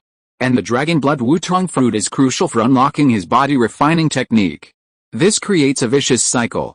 Chapter 11, A Trip to Bo City. A special ore. Young friend, are you perhaps referring to extraterrestrial meteorite iron? Qi Daochin's face instantly darkened at this point, and golden dragon seemed to coil within his pupils. Extraterrestrial meteorite iron? Does extraterrestrial meteorite iron possess special properties? Again, before acquiring the ability to perceive the earth, Mu Hongyun was completely ignorant of all the special substances of this world. Ignoring Qi Daochin's astonishingly imposing aura, Mu Hongyun countered with a question. Indeed, perhaps other places possess special ore stones that still exist native to the human world, but in the Qinling Mountains, there is only that one extraterrestrial meteorite iron, Qi Daochin said. Then where is this extraterrestrial meteorite iron? Seeing the difficulty on Qi Daochin's face, Mu Hongyun knew that this special ore stone wasn't so easy to obtain. Then you've come at the wrong time. That extraterrestrial meteorite iron was stolen by a group of petty thieves half a year ago. How could that be? Mu Hongyun was utterly perplexed. What kind of petty thieves could steal something right under the nose of a supreme monarch-level being? 6 months ago, the demonic energy was in turmoil. Those petty thieves stole the meteorite and the 5-colored divine stone while I was stabilizing the demonic energy. The meteorite is of little importance to me, but the 5-color divine stone is of paramount importance. Having said this much, Mu Hongyun naturally understood. Mr. Qi intended for him to retrieve the 5-color divine stone, offering the meteorite as a bonus. Then, Mr. Qi, can you sense the direction of the 5-color divine stone? Mu Hongyun asked. It's in the southern part of the Qinling Mountains, not far. It's in a small town called Bochin, Qi Daochin said calmly, clearly having already gathered all the information. Bochin, good, I'll have to go there eventually. Hearing this familiar name, a glint flashed in Mu Hongyun's eyes. The Mu family of Bochin, it seemed he had been thrown into this branch. Since that's the case, it's a deal. I'll help you bring back the 5-color divine stone, and the extraterrestrial meteorite is mine, Mu Hongyun said, preparing to leave. No rush, I'll send someone to take you to the outskirts of the Qinling Mountains. Qi Daochin stopped Mu Hongyun. No rush? You're more anxious than I am. Mu Hongyun thought to himself.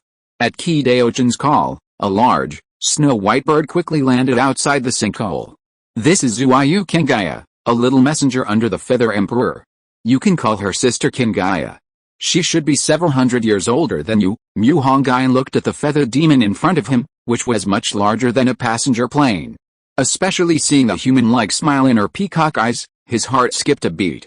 It seemed that this commander-level feathered demon had quite an impressive bloodline. Qi Daochin whispered a few more words in Ruyi Bok's ear. Mu Hongyun gathered his strength and leaped onto Qingling's broad back. The snow-feathered crow nodded human-like to Qi Daochin, then spread its snow-white wings and soared into the sky like a white lightning bolt. Sitting on its back, Mu Hongyun was immediately stunned by its incredible speed. If a mere feathered demon could fly so fast, how wonderful it would be to travel the northern seas in the morning and Kangwu in the evening after learning flying magic. Even though the Qinling Mountains in this world were much larger than those in his previous life, the snow-feathered crow's speed allowed it to travel from the central area to the southernmost edge of the Qinling Mountains in just half an hour. The snow-feathered crow even thoughtfully chose a deserted spot to land. However, this land was rather barren. It was practically devoid of vegetation. Oh well, let's take it one step at a time. Mu Hongyun landed gracefully, turned to face Qinling, clasped his hands in a salute, and said, "Thank you for seeing me off, Sister Qinling. Please tell Mr. Qi that I will definitely complete the task he entrusted to me." Ruyi Book let out a soft cry. Her voice wasn't as gloomy and unpleasant as that of ordinary winged demons. Instead, it carried a hint of ethereal beauty. Qinling tilted her head and plucked a golden snow feather, placing it in front of Mu Hongyun.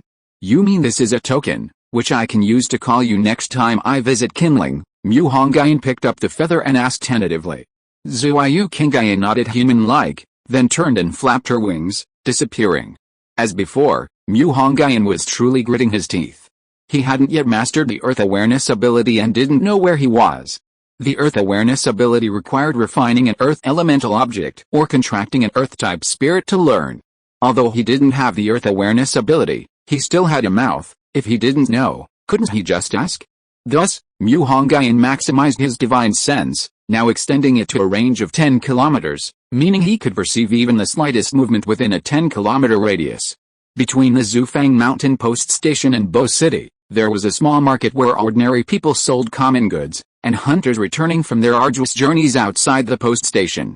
Zufang Mountain and Liao Mountain weren't even close to the Qinling Mountains. In fact, they were quite a distance from their outer edges, yet this area was still labeled as belonging to the Qinling Mountains. This was because once you left Anji and reached the Qinling Mountains, all the surrounding lands were the territory of the Qinling wolf demons. Soon, at 7 p.m., the gates of the Zufang Mountain Post Station would immediately close. At 6:55 p.m., a bizarre and absurd combination suddenly appeared at the post station entrance, a boy not yet 20 years old dragging a 4-meter-tall, one-eyed demonic wolf slowly towards the post station. The poor hunters, upon seeing this strange pair, immediately froze. They had teamed up in groups, toiling away all day without managing to hunt a single one-eyed demon wolf, while this young boy had managed to hunt one all by himself. Even the military magistrate in charge of the inn's gate was somewhat incredulous. Only when the boy approached did he ask, "Young man, did you hunt this one-eyed demon wolf all by yourself?" "How could that be?" After dragging the one-eyed demon wolf through the city gate, the boy scratched his head and grinned sheepishly, saying, "I was just lucky." This wolf demon must have been provoked by something. It crashed into hard rock and died. I just happened to snag it. I see, a merchant from the market quickly echoed. Although the boy's words were absurd, they were far more convincing than the fact that he had single-handedly defeated the demon wolf. I knew it. My luck was so bad today. Turns out it all went to this kid. When the wolf demon is sold, I have to get a share, soon. A hunter in the market spoke up, his cold eyes fixed on Hongyun, as if he'd tear him to shreds if he didn't agree. HMPH, a share for you? Lee Dapio, stop being shameless. Forget everything else, even if this wolf demon died right in front of you, could you pull it back with one hand? A female officer among the city guards couldn't stand that anymore and immediately came to his rescue, saving the hunter's life. Yes, hearing the female officer's words, everyone realized that this kid, capable of dragging a nearly 800-kilogram one-eyed demon wolf with one hand, was no pushover. They had all been fooled by his innocent smile. Now, looking at the gleaming, menacing white teeth beneath Hongyun's seemingly innocent smile, he was clearly a ruthless individual. While everyone else was shocked by Hongyun, only the female officer felt that something was off about this young man. After hesitating for a long time, Panlijin decided to call her boss, Zhan, and ask him to investigate the boy's identity. Chapter 12, an unexpected encounter with a protagonist destined for greatness, and a chance to ride on his luck. Right there in the market, Hongyun dissected the one-eyed demon wolf on the spot. He was lucky, not only did it yield strange bones, but it also yielded strange blood. Ultimately, the military bought it back for 800,000. However, considering Hongyun didn't have a bank card, Panlijin specially got him one. By the time the bank card was issued, it was completely dark. Although the path from the post station to Bo City was with an Anji, there were still some escaped demons with an Anji. To maintain his image as an ordinary person, Hongyun didn't return to Bo City that night, but instead stayed at a small inn built in the market. As night deepened, the bustling market gradually quieted down. Standing on the high city wall, under the cold moonlight, the soldiers could see the outline of the distant mountains. At this time, even the birds fell silent. From time to time, a desolate, bloodthirsty roar echoed from the mountains and forests outside Enji, scenes that these soldiers guarding the city had seen year after year, day after day. Although Hongyun's primary goal was revenge, it didn't stop him from respecting the hard-working city guards. Panlijin rubbed her head. After a day of guard duty, she had just sat down in her rest area when she heard a sound outside. Before she could get up, she heard the heavy sound of leather boots on the ground.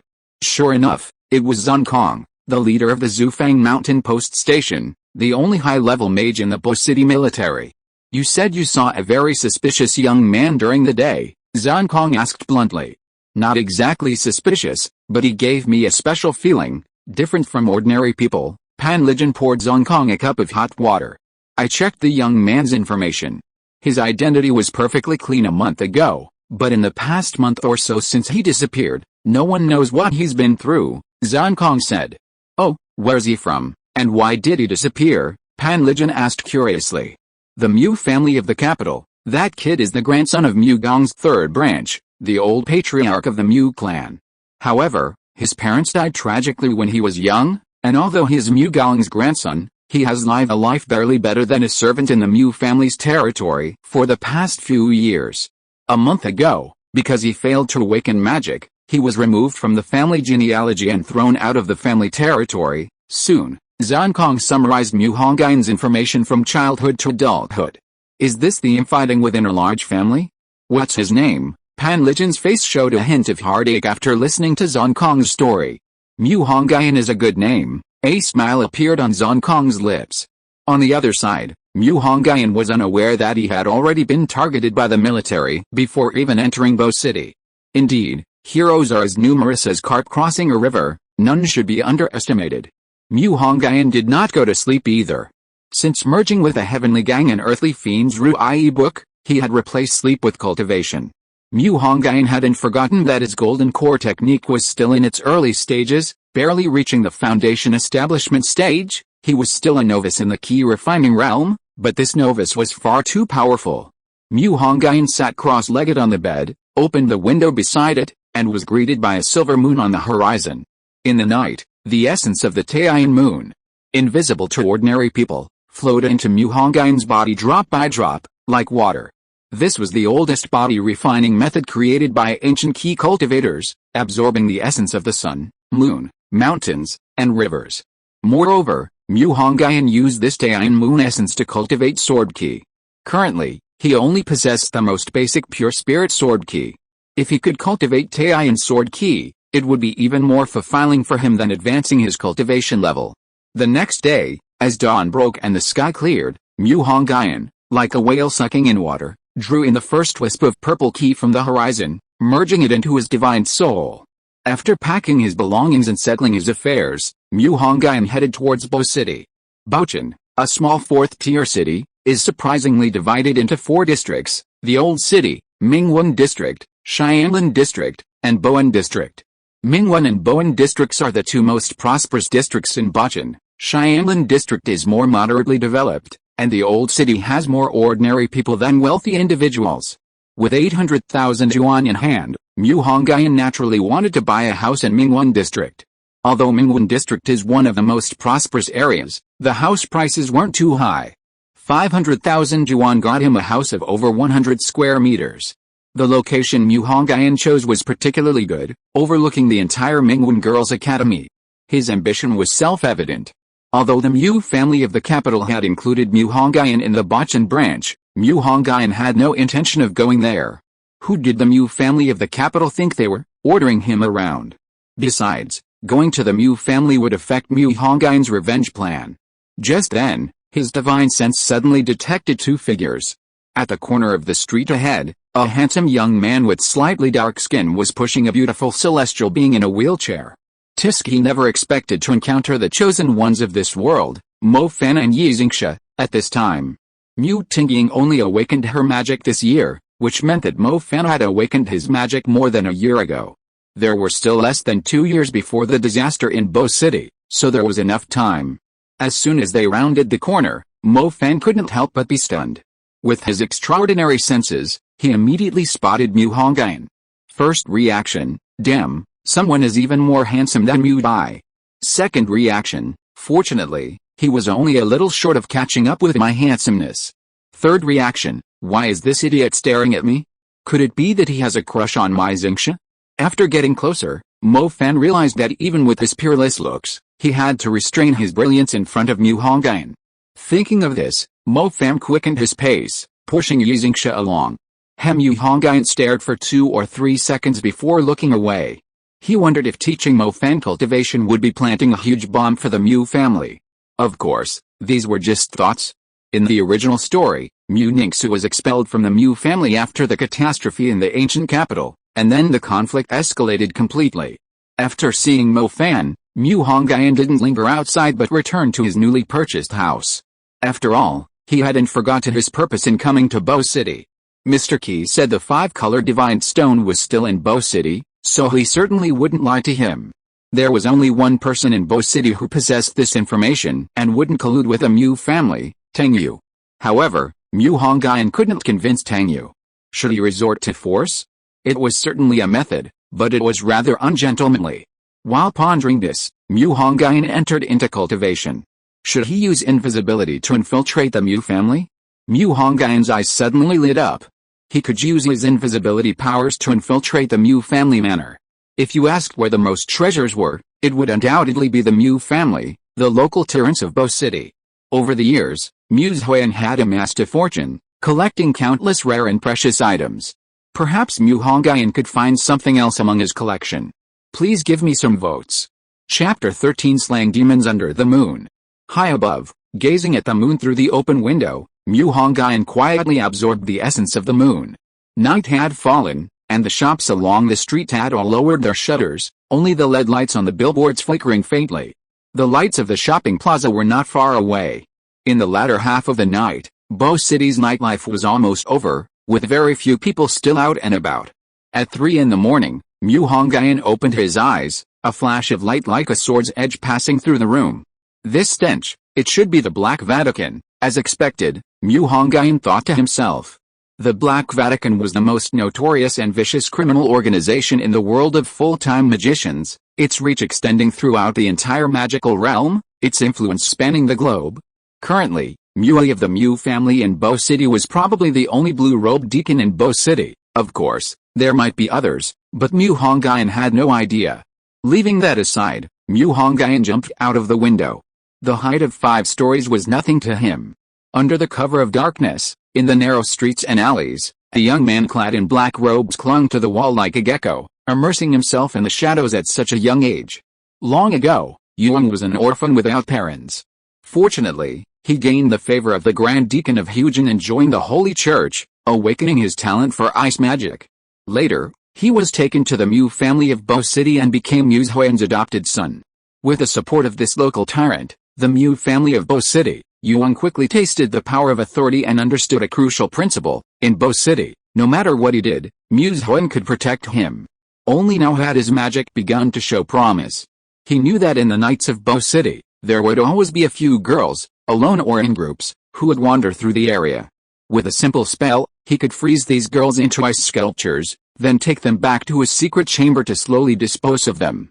He relished their tears, their fearful, bewildered faces, their struggles in the stinking flower-turning pool, until he transformed them all into ugly, lowly black beasts. Only then was he satisfied.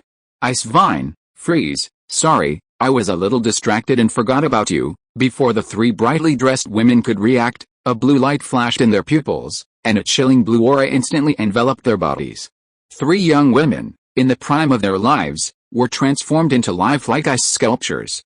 Yuan looked at the 3 ice sculptures, a smug smile spreading across his face. As expected, the Holy Church's secret medicine is effective. In less than half a year, I've advanced from level 1 to level 2 magic. Stop playing dead, come out and get to work. Yuan, concealing his smugness beneath his black robes, snapped his fingers loudly. Several ugly, hyena-like beasts crawled out from the damp, dark corners. Though their eyes gleamed with venom, they still possessed considerable intelligence. One of the beasts, dragging a woman by the ankle, turned to flee into the shadows. Seeing this, Mu Hongyun, hidden above them, could no longer conceal himself. With a flick of his finger, sword energy swirled, piercing a small hole in the crown of each black beast's skull. The person who had signed a contract with a black beast was the first to know of its death. Yuan was immediately terrified. Frantically looking around, and said in a blustering but weak voice, "Who is it? Show yourself, why don't you look up?" Mu Hongyun said mysteriously, his hands behind his back. Yuan looked up sharply and saw a boy of similar age standing on a clothesline tied up by residents, exuding the air of an ancient swordsman. Playing tricks, Yuan sneered. Although he didn't recognize Mu Hongyun, based on his age, he assumed he was a member of Qinling Magic High School. Ice vines, condense. Yuan, refusing to believe it, released a level 2 ice vines again, but they were easily shattered by Mu Hongyun's sword energy. What a stubborn kid. Mu Hongyun landed lightly from the air, appearing behind Yuan like a ghost. "Hey, turn around and look at me, have you no manners?" Mu Hongyun patted his shoulder. As soon as Yuan turned around, Mu Hongyun punched him in the stomach. Yuan immediately knelt down. This was only because Mu Hongyun held back. If he hadn't, the punch could have pierced his stomach. You have no sportsmanship." Yuan wanted to say this, but ultimately didn't.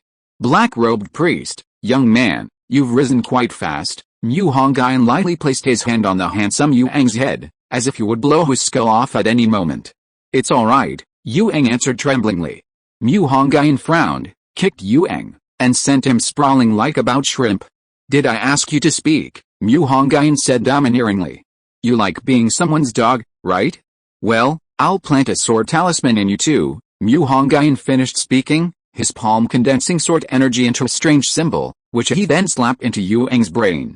This sword talisman technique was a new trick Mu Hongyun had just learned. "My lord, please spare me. I'll never dare to do it again." Yuan finally saw the situation clearly and stopped being stubborn. "Don't worry, this sword talisman won't control your mind, but I can unleash it anytime I want, and it'll blow your brains out of your head." Mu Hongyun didn't care about Yuan's pleas and continued talking. "What does my lord want me to do?" It has to be said, Yuan had a knack for being a double agent, adapting to his new identity so quickly. "Tomorrow morning at 10 o'clock, Inscription District, Xiangxiang Tower, just the 2 of us," Mu Hongyun said, pausing between sentences. "Understood," Yuan said with a fawning smile. Good, clean this place up, Mu Hongyun instructed before using his invisibility and rock-jumping abilities to leave. It seemed impressive, but in reality, he knew his own limitations. This move, however, shone brightly in Yuang's eyes. In his vision, Mu Hongyun vanished instantly, without even time to construct the magic. 5 minutes after Mu Hongyun left, Yuang slowly raised his head. The fawning smile on his face disappeared, replaced by an icy expression.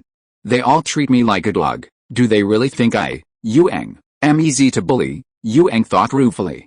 One day, I will trample you all under my feet. I will climb to the top step by step, Yuang thought darkly. He waved his hand and summoned 6 more black beast demons, dragging away the corpses of the 3 dead demons and the 3 women. As for the traces left behind, Yuang would have someone else clean them up. Chapter 14 Mountain Spirit Fruits. Back in his modest apartment, Mu Hongyun felt a sliver of human merit visibly enter his body. He was slightly shocked. He hadn't realized that the 3 paths of heaven, earth, and humanity were still functioning. He had thought they hadn't even awakened.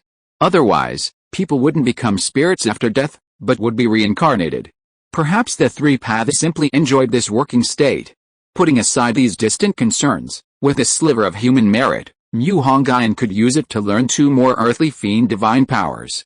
His consciousness entered his heart, opening the Taoist Jade Book radiating divine light.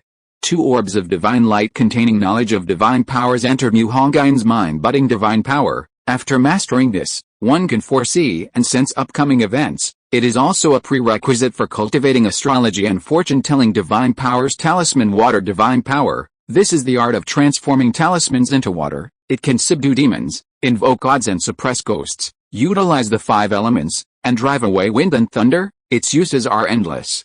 The arts of talismans and the art of water transformation were originally complementary, but unfortunately, only the Maishan sect truly popularized the art of water transformation. What the world doesn't know is that besides the celestial masters of Longhu Mountain and the earth masters of Mei Ocean, there is also a lineage of Maishan water masters. Time passed quickly, and around 9 o'clock, Mu Hongyun finished his cultivation and prepared to go to Xiangxiang restaurant for his appointment, to begin the first step of his plan. Xiangxiang restaurant was also a property of the Mu family of Bachan. It should be said that almost every reputable enterprise in Bachan had shares held by the Mu family, whether through coercion or bribery. Mu Hongyun didn't need to elaborate. After entering Xiangxiang restaurant, Mu Hongyun first picked a table on the first floor and sat down. A waiter came over and asked, "Sir, would you like to order now?" Mu Hongyun smiled and said, "No rush, I'm waiting for someone." Before 10 o'clock, Yuang, dressed in a magnificent silk robe, hurriedly entered Xiangxiang restaurant. As soon as he entered, his pupils widened in shock. Mu Hongyun sat in a chair, looking at him with an enigmatic smile. "Young Master Yuang, you've arrived. Why didn't you tell me beforehand?" A waiter from Xiangxiang restaurant immediately approached Yuang. Yuang smiled stiffly and said, "It's nothing serious. Get me a private room, I need to discuss something with my friend." Mu Hongyun stood up and silently stood behind Yuang. "Alright, please follow me." The waiter immediately led Yuang and Mu Hongyun to a private room on the 3rd floor. As the waiter left, Yuang casually mentioned a few signature dishes, urging the waiter to bring them quickly. Once the door was completely closed, Yuang's expression changed drastically, replaced by a fawning smile. "My lord, no need for further explanation. I'm not particularly interested in the Black Vatican. Let me ask you, does the Mu family patriarch possess a 5-colored divine stone in his treasury?" Mu Hongyun interrupted Yuang, asking directly. 5-colored divine stone? "I'm sorry, sir, I truly don't know, but I can investigate. I believe I'll have news soon." A hint of confusion flashed in Yuang's eyes. "Fine, I'll give you 10 days.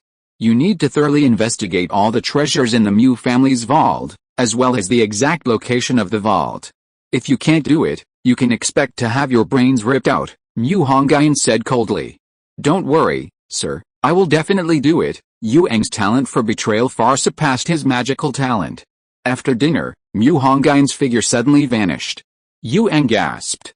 If he hadn't seen clearly last night because of the darkness, it could be considered a minor trick. But today, Mu Hongyun had truly disappeared into thin air. That was truly divine intervention. During these 10 days, Mu Hongyun was also extremely busy, as he needed to make some tools for drawing talismans. He did have a suitable item for the spirit brush needed for drawing talismans, the golden cypress snow feather given to him by Zuyukingaya. However, this was crucial for his return to the Qinling Mountains and couldn't be used. If you were to lower the bar, demon bones could be used to make the spirit brush, and demon blood could serve as cinnabar. For paper, he could simply buy some yellow paper. He and Mu Yuang had agreed to meet at Xiangxiang Tower in 10 days, giving him 10 days to hunt demons outside Enji. So, the next day, Pan Lijian at the Zufang Mountain post station rubbed her eyes in disbelief. Why was that heartless guy here again? Around 8 o'clock, as soon as the post station gates opened, Mu Hongyun followed the hunters who had left Enji and entered the Demon Realm. As soon as he left Enji, Mu Hongyun used his invisibility to disappear into the crowd. When he reappeared, he was 1,000 meters away. Mu Hongyun didn't possess any magical aura, so he wasn't very attractive to demons. However, the ferocious aura emanating from the demons was like a radar emitting a signal to Mu Hongyun. This jungle is mostly the territory of wolf demons. The giant-eyed blood rat is nothing but food to the one-eyed demon wolf. The same applies to the servant hierarchy, which is divided into 3 levels, large, medium, and small. The giant-eyed blood rat is only a medium-level servant, while the adult one-eyed demon wolf is a large-level servant. A long, 3-sided, dark gray sword aura sliced the one-eyed demon wolf in half, blood instantly splattering everywhere. Even if a servant-level demon dropped exotic bones and blood, Mu Hongyun wouldn't care. The spirit brush used for drawing talismans must at least be a warrior-level exotic bone. The sword technique that just killed the one-eyed demon wolf is called Sword Shadow. While its burst damage isn't as high as 5-finger fist heart sword, it has the advantage of longer duration and lower spiritual energy consumption. Mu Hongyun sat cross-legged on a branch of an ancient tree. If he wasn't mistaken, the king of this mountain range should be the winged azure wolf, and Deeperin, the sovereign wolf king. The essence of the moonlight slowly entered his body. If he had resources containing yin energy, Mu Hongyun could quickly cultivate the yin sword key. Among all the cultivators throughout history, Mu Hongyun wasn't the most tragic, but he was definitely the most hardworking, having to do everything himself. After a night of cultivation, Mu Hongyun calmed the spiritual energy in his danshan. His physical strength now definitely exceeded 10,000 kilograms. With the support of the Supreme Bone, Mu Hongyun's physique was gradually evolving towards a spiritual body and a divine body. At noon on the 3rd day, Mu Hongyun concealed his presence and used the lightness leap technique to walk on ancient trees. Suddenly, a rich spiritual energy appeared around him, accompanied by other auras. A spiritual fruit is being born. Mu Hongyun was secretly delighted. Jumping over 3 ancient trees, he could see a pool of water. The surface of the pool was crystal clear, but 3 or 4 meters below, it turned a terrifying green. As the old saying goes, green water is deep, black water is abyss. The depth of this pool is far greater than it appears on the surface. In the center of the pool lies a wetland the size of a room, and in the very center of that wetland, a purple-blue flower bud the size of a human head is about to bloom. If you are listening to this novel on a channel other than Fanfic World, it means it was downloaded and re-uploaded without effort. We warmly invite you to visit our channel, Fanfic World. There you will find the original version of this story and many other novels of various genres. We look forward to seeing you dive into a world of incredible novels. Chapter 15 Magic Advancement Sequence and Demon Evolution Sequence. Mu Hongyun could sense the spiritual fruit hidden within the flower bud. Although he didn't know what kind of spiritual fruit it was, he sensed the water elemental power that only existed in a watery kingdom. Feeling that it would take some time before it blossomed and bore fruit, Mu Hongyun didn't act rashly. Spiritual creatures always have protective talismans. Since there were no wolf demons patrolling the area, it must be an aquatic demon. Furthermore, there were no large claw marks by the pool, indicating a snake demon. Based on the surrounding environment alone, Mu Hongyun had a fairly good idea of what it was. A cultivator appearing in a magical world, this was a dimensional attack. Although he didn't know the snake demon's level, Mu Hongyun wasn't too worried. First, this was the territory of the winged azure wolves. A single ruling demon wouldn't allow a second ruling demon to appear in its territory. That meant the snake demon was at most a great general. Although Mu Hongyun hadn't fought a great general demon before, he possessed 3 supreme secret techniques. Even a great general would perish if he used them at full power. And so, Mu Hongyun waited until midnight. The laurel leaves were bright at dawn, the moon hung in the southwest. It's about to begin. Hongyun's mind followed a spiritual flower in the pool. He watched as the bud slowly opened, and a strange energy suddenly spread. This mysterious fragrance was enough to captivate even a servant-level demon, plunging them into deep intoxication. Heavy footsteps approached from afar. A terrifying behemoth, 10 meters tall, slowly walked towards them. Its 2 legs were as thick as century-old tree stumps, its limbs were covered in hard, gray-black fur, its arms were as thick as ancient tree branches, its claws were as cold as moonlight, and its face was a ferocious wolf with 3 green eyes. This was the most terrifying hunter in the desolate forest, a 3-eyed demon wolf of the great general level, a terrifying predator among wolf demons. Was this great general also here for this strange spiritual fruit? Then why didn't it show itself during the day? Something was wrong. Hongyun observed carefully and found fire magic burns and trap marks on the 3-eyed wolf's body. It turned out it had been lured here by hunters, who wanted to use it as a pawn. These veteran hunters, who roamed the wilderness year-round, were intimately familiar with its dangers. Tonight was the day the spirit fruit ripened, and the old hunters had lured a 3-eyed wolf of the great general level here. Given the allure of the spirit fruit to lower-level beings, the 3-eyed wolf would surely succumb to temptation and attack it. The great general snake demon hiding in the pool would naturally not allow this. Once the 2 great generals were both severely injured, the hunters would emerge as predators, not only hunting down the 2 great general demons but also obtaining a spirit fruit that could alter their physical attributes, a 3 birds with 1 stone plan. Unfortunately, they had run into Hongyun, a jinx.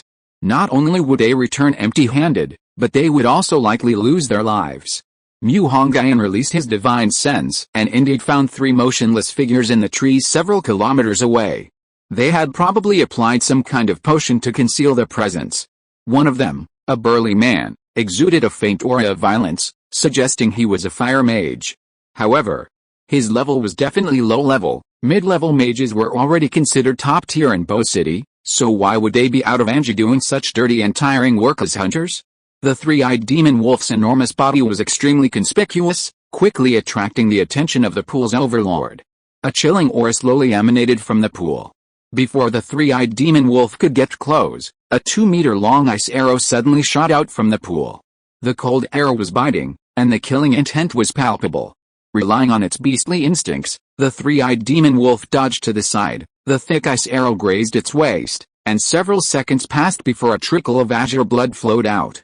The pool overlord's demonic technique also carried an icy poison. Hongyun, hidden in the shadows, exclaimed in alarm. Luckily, the 3-eyed demon wolf had scouted ahead, otherwise, relying solely on his current physical body, he might have easily fallen victim to its trap. The injured 3-eyed demon wolf's already volatile temper flared even more. Roar! The 3-eyed demon wolf roared fiercely, and 4 or 5 rocks larger than a human head appeared behind it, slamming into the pool like cannonballs. Hongyun felt a pang of heartache watching this, not for the pool's overlord, of course. You 2 can fight to the death, but please don't hit the water virtue flower that hasn't finished bearing fruit yet. That's the very thing that paved the way for my water-based supernatural powers. The pool's overlord shared the same thought, finally ceasing to conceal itself, leaping out of the water like lightning, its steel-like tail lashing towards the 3-eyed demon wolf's waist. Are wolves said to have copper heads, iron bones, and tofu waists? Compared to other parts of their bodies, the waist was clearly a wolf demon's weak point. Unfortunately, this 3-eyed demonic wolf possessed an extremely strong instinct for protecting its kidneys, its 2 arms, coiled like giant pythons, forcefully blocking the pool overlord's strike. By the moonlight, Hongyun finally saw the pool overlord's appearance clearly, and what he saw truly startled him. The pool overlord gleamed with obsidian-like scales, its body so thick that 3 or 4 people couldn't encircle it, its length estimated at 20 meters. Its eyes were crimson like a blood moon, and most importantly, the black iron giant snake had a small bulge on its forehead. Any snake with a bulge is evolving towards the life level of a dragon. Hongyun had discussed the advancement modes of mages and demons with Mr. Qi when he was in the Qinling Mountains. They were 2 extremes, quite interesting. Mages initially cultivated planetary particles, and the essence of planetary particles came from the soul. In short, mages emphasize cultivating the soul, and even when advancing from stardust to nebula, the soul at most became slightly thicker, without any significant change. Moreover, The cultivation of spiritual power and the cultivation of planetary particles were separate. The cultivation of magic is divided into 5 realms: beginner, intermediate, advanced, super advanced, and forbidden spells. However, the realm of spiritual power is divided into 10, which is particularly ridiculous.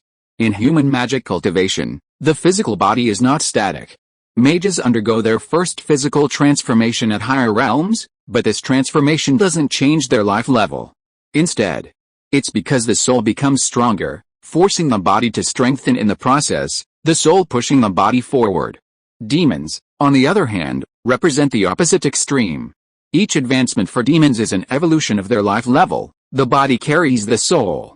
As the body breaks through a life level, the soul also rises to the same level. Of course, special demons like the undead and elemental demons are exceptions. This evolution of life level intensifies the struggle between demons, which is why mages of the same level often lose to demons. This is a fundamental flaw in the mage advancement system, making it inferior to the demon evolution system. Furthermore, the gap between the two will widen significantly in the later stages. In the early stages, 4 or 5 experienced novice mages can hunt servant-level demons, but later, even more than 10 super-level mages will find it difficult to pose a threat to a supreme monarch. Upon entering the emperor level, the gap becomes completely absolute. Human forbidden spells are not even qualified to carry the shoes of a demon emperor, even with divine soul enhancement. There are indeed outstanding mages, such as Mo Fan, who can fight demons of the same level one-on-one, or even in multiples. However, this is because Mo Fan possesses totem power and is a top human genius. If Mo Fan were to fight against top-tier demons of the same level, such as true dragons or demonic apes, would he still be able to do so with such ease? Another point is that humans can also cultivate the methods of demon evolution, since humans and demons are essentially the same, even sharing the same ancestor. It's just that for some unknown reason, humans chose the path of magical advancement, abandoning the path of demon evolution. This is all based on my own speculation, please correct me if I'm wrong. Chapter 16. 2 demons fight to the death, the thief watches their struggle. In the brief moment Hongyun pondered, the black iron serpent and the three-eyed demon wolf became entangled. The two colossal creatures clashed, their battle reverberating for kilometers around. The black iron serpent flicked its crimson tongue, constantly searching for an opportunity to use its python-like constriction technique on the three-eyed demon wolf. Meanwhile, the three-eyed demon wolf, aware of the power of the serpent demon clan's constricting force, dared not let it approach. Each time the black iron serpent drew near, a blue light would emanate from the three-eyed demon wolf's claws. This light easily tore through the black iron serpent's scales, leaving several bloody wounds on its body after several attempts. Demons at the warrior level would at least possess 2 demonic techniques, while those of noble bloodlines might possess 7 or 8. The black iron serpent also had a trump card up its sleeve. It was waiting for an opportunity to kill the three-eyed demon wolf with a single blow. However, for 2 demons of similar life levels, killing them in one fell swoop while both were nearly unscathed was highly unlikely. Hongyun, perched on a tree branch, was even more anxious than the 2 demons below. Fine, let me help you, Hongyun thought to himself. He unleashed his supernatural power, 3 sword beams exploding in front of the three-eyed wolf's chest. Though not fatal, they weakened it considerably. The black iron serpent, of course, wouldn't let such a good opportunity pass. Its massive mouth, with its 2 fangs, emitted wisps of cold air, seemingly brewing something. The three-eyed wolf, still stunned by the exploding sword beams, reacted to the black iron serpent's icy breath. Naturally, the wolf raised its arms to block. But the icy breath was just a feint. The black iron serpent's gleaming steel tail was the real killing blow. A powerful tail lash struck the three-eyed wolf's kidneys.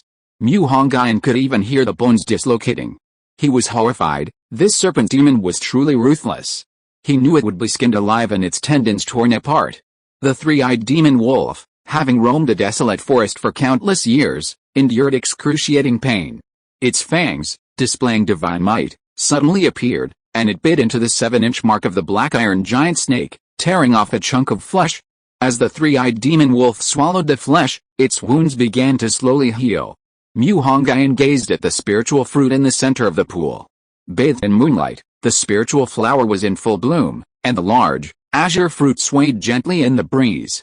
This kind of spiritual fruit, which absorbs moonlight, cannot withstand sunlight. If it is not picked by dawn, the fruit will automatically fall, losing all its spiritual energy. He could not wait any longer. Hongyun used his invisibility technique to conceal himself, then floated down like a leaf. At this moment, his strongest sword techniques were the five-finger fist heart sword and the heavenly tribulation light recorded in the supreme bone. Hongyun moved with the agility of a monkey, his footsteps silent, and quietly approached the three-eyed demon wolf from behind. Due to his height, he could only pat the wolf's calf. The three-eyed demon wolf cautiously glanced down, but saw nothing. Hongyun leaped forward and whispered in the wolf's ear, "Fellow Taoist, let me tell you something from the bottom of my heart." As he spoke, the five-finger fist heart sword erupted fiercely, unleashing sword energy and sword aura simultaneously. The sword aura shattered the three-eyed demon wolf's chest defenses, while the sword energy surged into its heart, rapidly disrupting its function. Suffering this combo, the three-eyed demon wolf's life force quickly vanished. Hongyun's eyes flashed like lightning as he immediately looked at the giant black iron serpent behind him. He lightly touched the ground, leaped up, clenched his fist, and slammed it into the serpent's head. While it wouldn't injure it, it would certainly stun it. The next second, a massive sword shadow materialized in Hongyun's hand, and he slashed fiercely at the 7-inch mark of the black iron serpent. However, it was only halfway in when the awakened serpent flung it away. Damn, this beast's scales are too hard. It's unbelievable, helpless. Hongyun had to finish the fight quickly. He used his spiritual energy to activate the first secret technique of his supreme bone. Heavenly Calamity Light. Unlike the divine light that the brat unleashed from his chest, Hongyun's Heavenly Calamity Light was a super weakened version, fired from his palm. Pure white light shot from Hongyun's palm at incredible speed, reaching the black iron serpent in the blink of an eye. Even as a super weakened version, its power was still formidable, possessing the strength of a high-level spell. Unsurprisingly, the Heavenly Calamity Light instantly pierced through the black iron serpent's head, extinguishing its life force. This secret technique also completely drained Hongyun's body of spiritual energy, but the spiritual energy vortex quickly absorbed spiritual energy from the outside world. After dealing with the two demons, Hongyun's gaze first fell on the water virtue spirit fruit. Dawn would arrive in 2 hours. If exposed to sunlight, the fruit would dissolve into spiritual energy and return to the air. Activating his rock leap ability, Hongyun leaped across the pool, landing on the wetland in the center. Throughout, Hongyun remained completely hidden. He quickly picked the water virtue spirit fruit and placed it in the jade box. Meanwhile, 3 hunters 3 kilometers away exchanged bewildered glances. How did the two demons die? How did the spirit fruit disappear? Their leader, the fire mage, was the first to react, saying, "Damn, someone else has probably intervened. We need to get out of here." Those are the corpses of 2 warrior-level demons. One of the 3, a thin man with greedy eyes, said. Some people, blinded by immediate gain, forget the risks that come with it. The fire mage slapped the thin man hard, asking, "Is money more important or your life? You can take the money, but you have to be alive to spend it." "That's right, King Feng. Didn't we agree that after we got out, we'd listen to Brother Mu? Do you still want to come out with Brother Mu next time?" Another, taller man said. Okay, we'll listen to Brother Mu. Let's go." Seeing the two in the group object, the thin man reluctantly gave up his idea. Unfortunately, while they wanted to leave, Hongyun had no intention of letting them go. Although they had never seen Hongyun's face, if word got out, it would be hard to guarantee that suspicion wouldn't fall on him if similar incidents occurred again. Some might say it was unlikely, but coincidences happen all the time. And what if it created future problems? Therefore, Hongyun couldn't let them leave alive. With a flick of his finger, 3 sword beams flew past and exploded, instantly blasting the 3 into pieces. When they were devoured by wild beasts during the day, no one would know it was Hongyun who did it. They would simply be said to have died at the hands of demons. After dealing with the 3, Hongyun began to dispose of the corpses of the 2 great generals.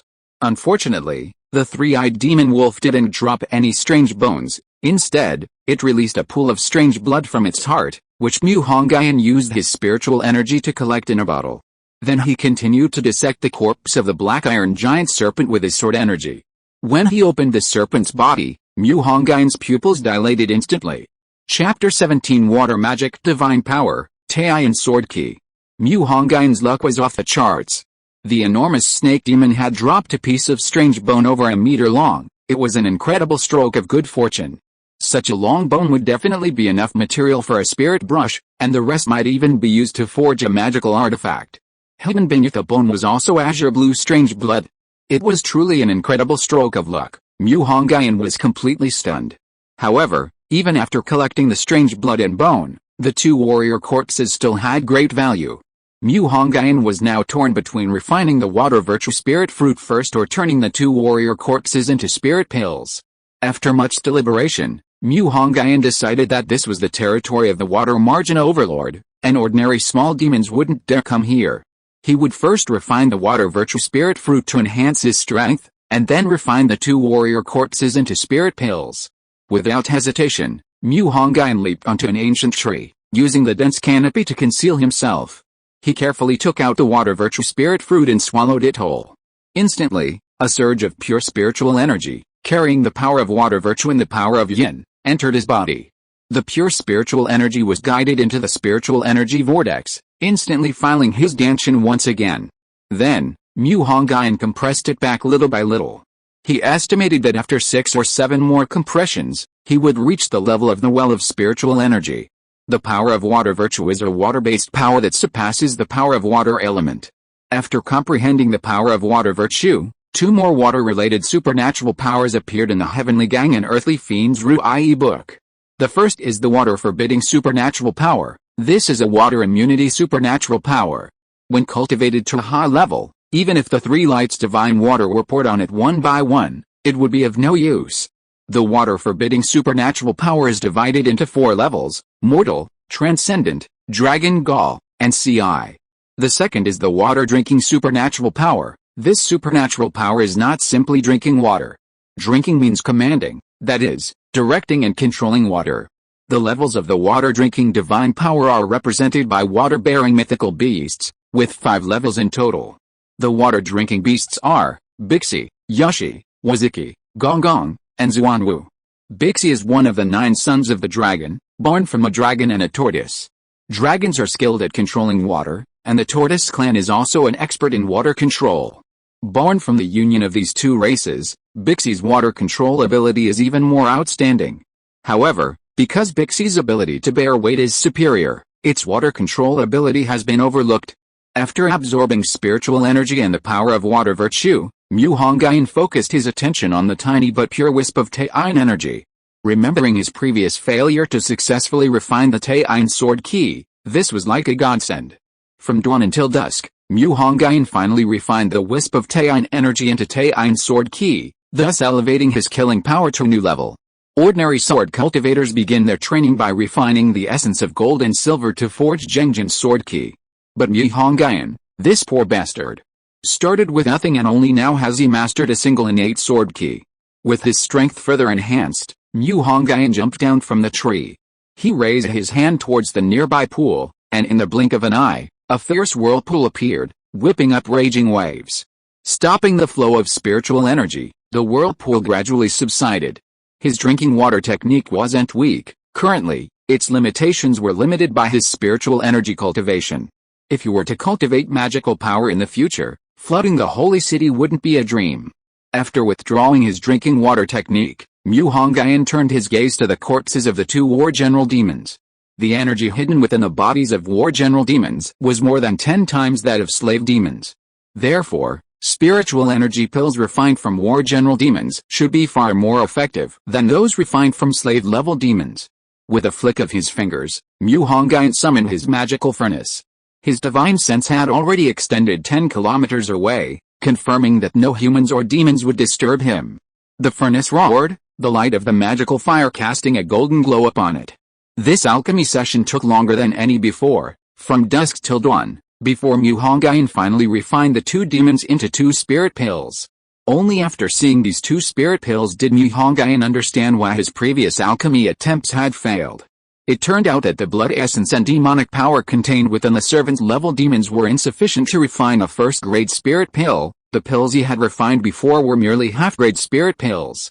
The 2 in Mu Hongyun's hands were true first-grade spirit pills. The pill patterns were clearly visible, and the pills shimmered with a blue light, like lustrous jade. For the next few days, Mu Hongyun continued his battles in the desolate forest. 9 days after leaving the Yin realm, on another golden sunset, Mu Hongyun returned empty-handed, following a hunting party. "Oh, didn't find any demons this time? I thought you went out to collect wolf demon corpses again." Just as they entered the Snow Peak Mountain Inn, the hunter who had previously been envious of Mu Hong's fortune made from wolf demon corpses sneered. Mu Hong didn't even need to look, he knew who it was. However, Mu Hong had more important things to do and didn't have time for their banter. Of course, if it weren't for the military personnel here, they would have already beheaded him. As night fell, Mu Hong didn't stay overnight at the market, he had to return to Bo City, even if it meant getting lost in the dark. Before 9 o'clock, Mu Hong was already back in the inscription district. He hadn't encountered any demons hiding in the city. It was hard to say whether Mu Hong was lucky or the demons were lucky. Bowen District, Mu Family Manor. The Mu Family Manor was vast, at least 100 acres. Below Yurang's secluded villa was his dark little secret room. The stench filled the air. Several men and women were submerged in a pool of boiling, viscous black liquid. The scalding, filthy liquid seeped into their bodies through their pores. In just one day, after a spiritual connection ritual by the Black Church, they would be transformed into the Black Church's most loyal lackeys, Black Beast demons. It was strikingly similar to the Black Dogs created through sorcery. Black Dogs were also created by artificially altering humans and then clothing them in black dog skins. Yuang wiped the blood from his hands and said, "Vulture, the rest is up to you. I have other things to tend to." Vulture was also a black-clad priest in the Black Church, sent to Bo City by his superiors to infiltrate the Mu family with Yuang. Vulture was his code name. He was a hook-nosed man, around 30 years old. "Alright, I'll keep an eye on things here. It'll probably take another 19 hours to complete," Vulture said in a hoarse voice. After hearing the reply, Yuang nodded slightly, then stepped up the stairs and returned to his villa. Once back, Yuang instantly reverted to his usual self as the young master of the Mu family. Who would have thought that just a wall could separate them like two completely different people? Tomorrow is the agreed-upon deadline. I wonder what that person is planning. Under Yuang's pillow was a stack of documents, containing the location of Mu Huan's treasure room and the specific treasures he had gathered over the past few days. Lying back on the bed, Yuang sighed deeply. Being a traitor isn't easy. In the largest villa in the center of the Mu family manor, Mu Huan helplessly discovered that his right eyelid was twitching uncontrollably. Chapter 18. Don't say the Mu family has no treasures. The imperial capital is the capital of Yanhui, and the gathering place for most of Yanhui's geniuses. The Imperial Capital Academy is Yanhui's premier magic academy. Its graduates either enter various judicial councils or become retainers of powerful families, and the rest also have numerous paths to success. The junior class is an institution only top-tier academies are qualified to offer. Junior class members don't need to attend a magic high school. After 9 years of magic education, students with outstanding grades and magical talent can directly enter. Nationwide, only a few top magic academies, such as the Imperial Capital, Pearl City, Ancient Capital, Demon City, and Divine Capital, are qualified to offer it. This year, while the quality of geniuses in the Imperial Capital junior class is no different from previous years, the Great Mu Clan has produced a rare genius this year. Not only has she awakened magic ahead of schedule, but she also possesses the innate talent of a natural spirit seed, and she cultivates with incredible diligence. Mu Ningxu is the daughter of Mu Zhan, the head of the Mu Clan in Bo City. It's truly a case of a beautiful flower stuck in pig manure for an old man to give birth to such a beautiful woman. At such a young age, she had already cultivated ice magic to the 3rd level of the initial stage. All the students in the capital knew that the gifted youth class had a beautiful and highly skilled junior. In fact, Mu Ningxu's name had spread throughout the entire capital. "Ningxu, are you going to continue cultivating at the academy this summer?" A young female teacher with a figure comparable to a K-drama queen, wearing gold-rimmed glasses and exuding allure, asked. Teacher Qiuxun, I plan to go back to my hometown first this year, and then return to the academy to cultivate." "Go back to your hometown? You're going back to Bachan." This teacher Qiuxun, with her devilish figure and alluring face, was also from Bachan. She was the only student from Bachan to be admitted to the capital that year, and because of her excellent grades, she stayed on as a teacher at the academy after graduation. "Yes, I haven't been back to see my father for a long time," so I plan to go back and spend a few more days with him this time. That's perfect. I'm also going home this holiday, so even if I go back to my hometown, you can still ask me if there's anything you don't understand, Qixuan said seriously. Okay, thank you, teacher. At this moment, Mu Ningxing's once black hair was beginning to turn silver. From a distance, it appeared to be silver gray.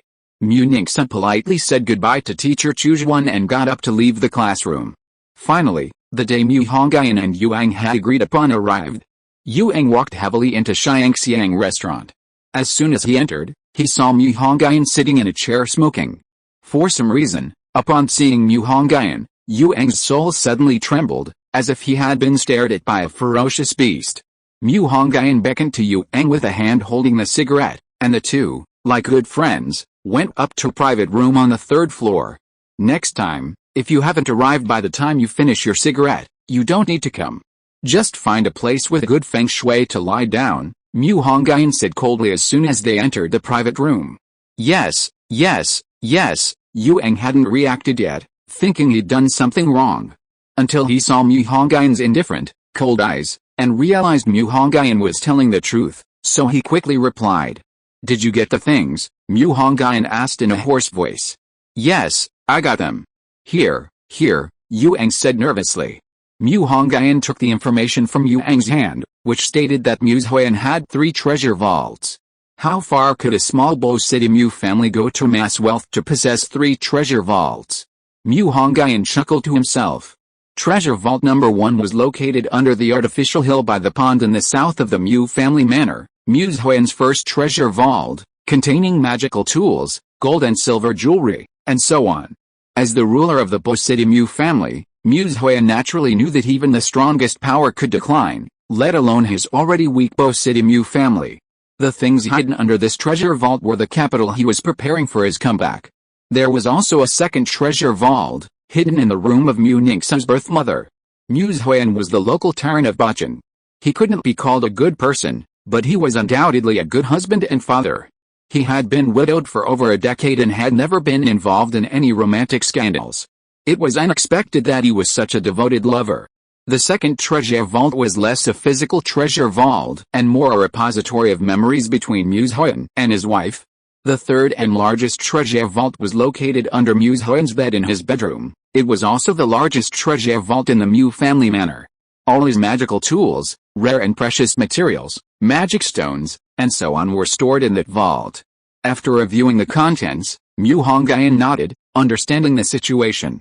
The extraterrestrial meteorite stolen from Qinling was in the largest treasure vault under Mu Huan's bed, along with some other resources that Mu Hongyun could use. However, the 5-colored divine stone was not found in the Mu family's treasure vault. Mu Hongyun's fingers lightly tapped the table, his expression deep, lost in thought. Sitting opposite Mu Hongyun, Yuang suddenly felt a tension, as if the air had frozen.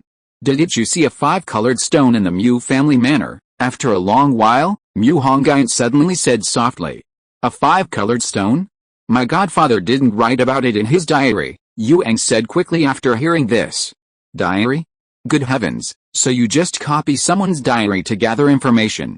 Mu Hongyun gave Yuang a strange look. This man had the courage of Fengxin, capable of doing what others couldn't. Wait a minute, I think I vaguely remember, Yuang suddenly said, frowning. About half a year ago, when the Yang family patriarch celebrated his birthday, the birthday gift my godfather gave him seemed to be a 5-colored stone. The timing matches up. Mu Hongyun thought to himself. Alright, I understand the situation.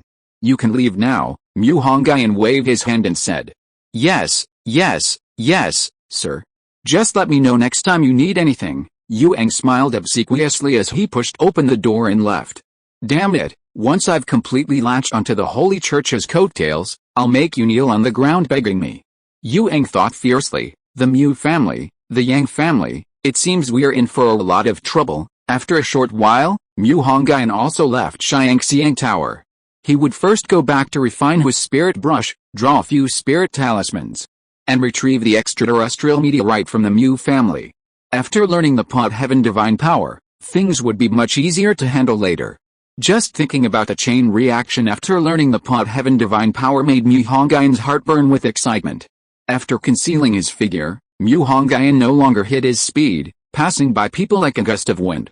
After returning to his house, Mu Hongyun looked at the other treasures in Treasure Vault number 3 besides the extraterrestrial meteorite. They were diverse and varied. It was truly a case of the Mu family having no treasures.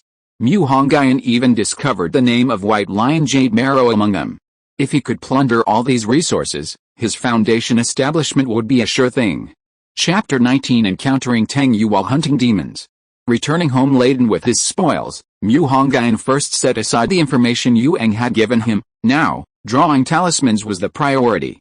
Mu Hongyun guessed that these talismans would likely be one of his main methods. The Mu family was, after all, a powerful and wealthy clan in Bo City, and Mu Huan was one of the few mid-level mages in the city. To prevent these mages from setting up any magical restrictions, Mu Hongyun needed to strengthen his abilities. Of course, it's worth mentioning that after refining 2 spirit pills, Mu Hongyun had entered the mid-stage of the spirit vortex realm. The simplest talisman spells were elemental talismans, and the most basic elemental talismans were the 5 elements talismans and the wind and thunder talismans. The talisman levels in the talisman water divine power, from highest to lowest, were red, gold, silver, purple, cyan, and yellow. Mu Hongyun decided to draw golden knife talisman first.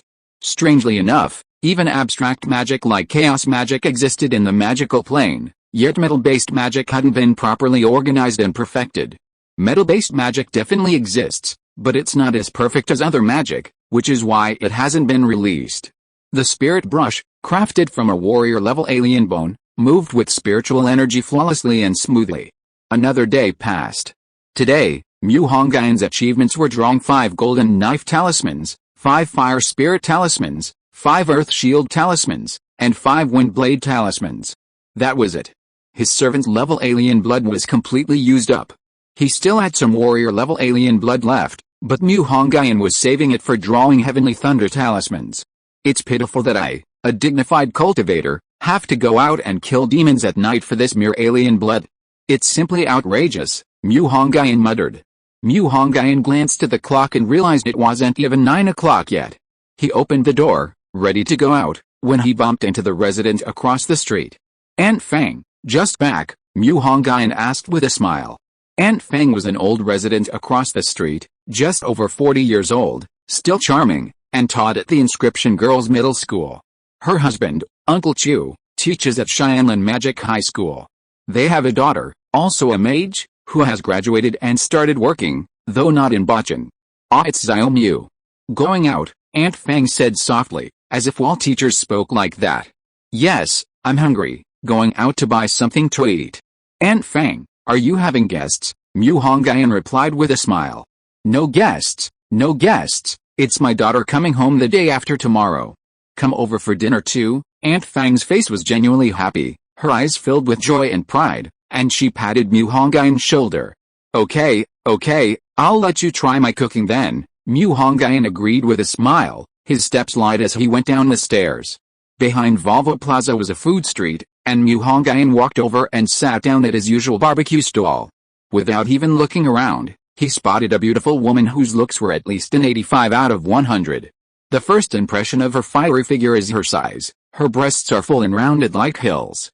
She wore a black camisole underneath a red jacket, revealing a slender waist with defined abs. Below, she wore gray sharkskin shorts. While not a peach shape, her buttocks were still quite shapely. Her long, glossy black hair was tied in a high ponytail, making her look like a majestic female general. Her captivating eyes could mesmerize any man around her. Interesting, Mu Hongyun remarked, popping a peanut into his mouth. The beautiful woman exuded an aura of fire, clearly a magician. If anyone dared to flirt with her now, things would get interesting. However, even after they had eaten until midnight, and only Mu Hongyun and the woman remained, no one dared to harass her.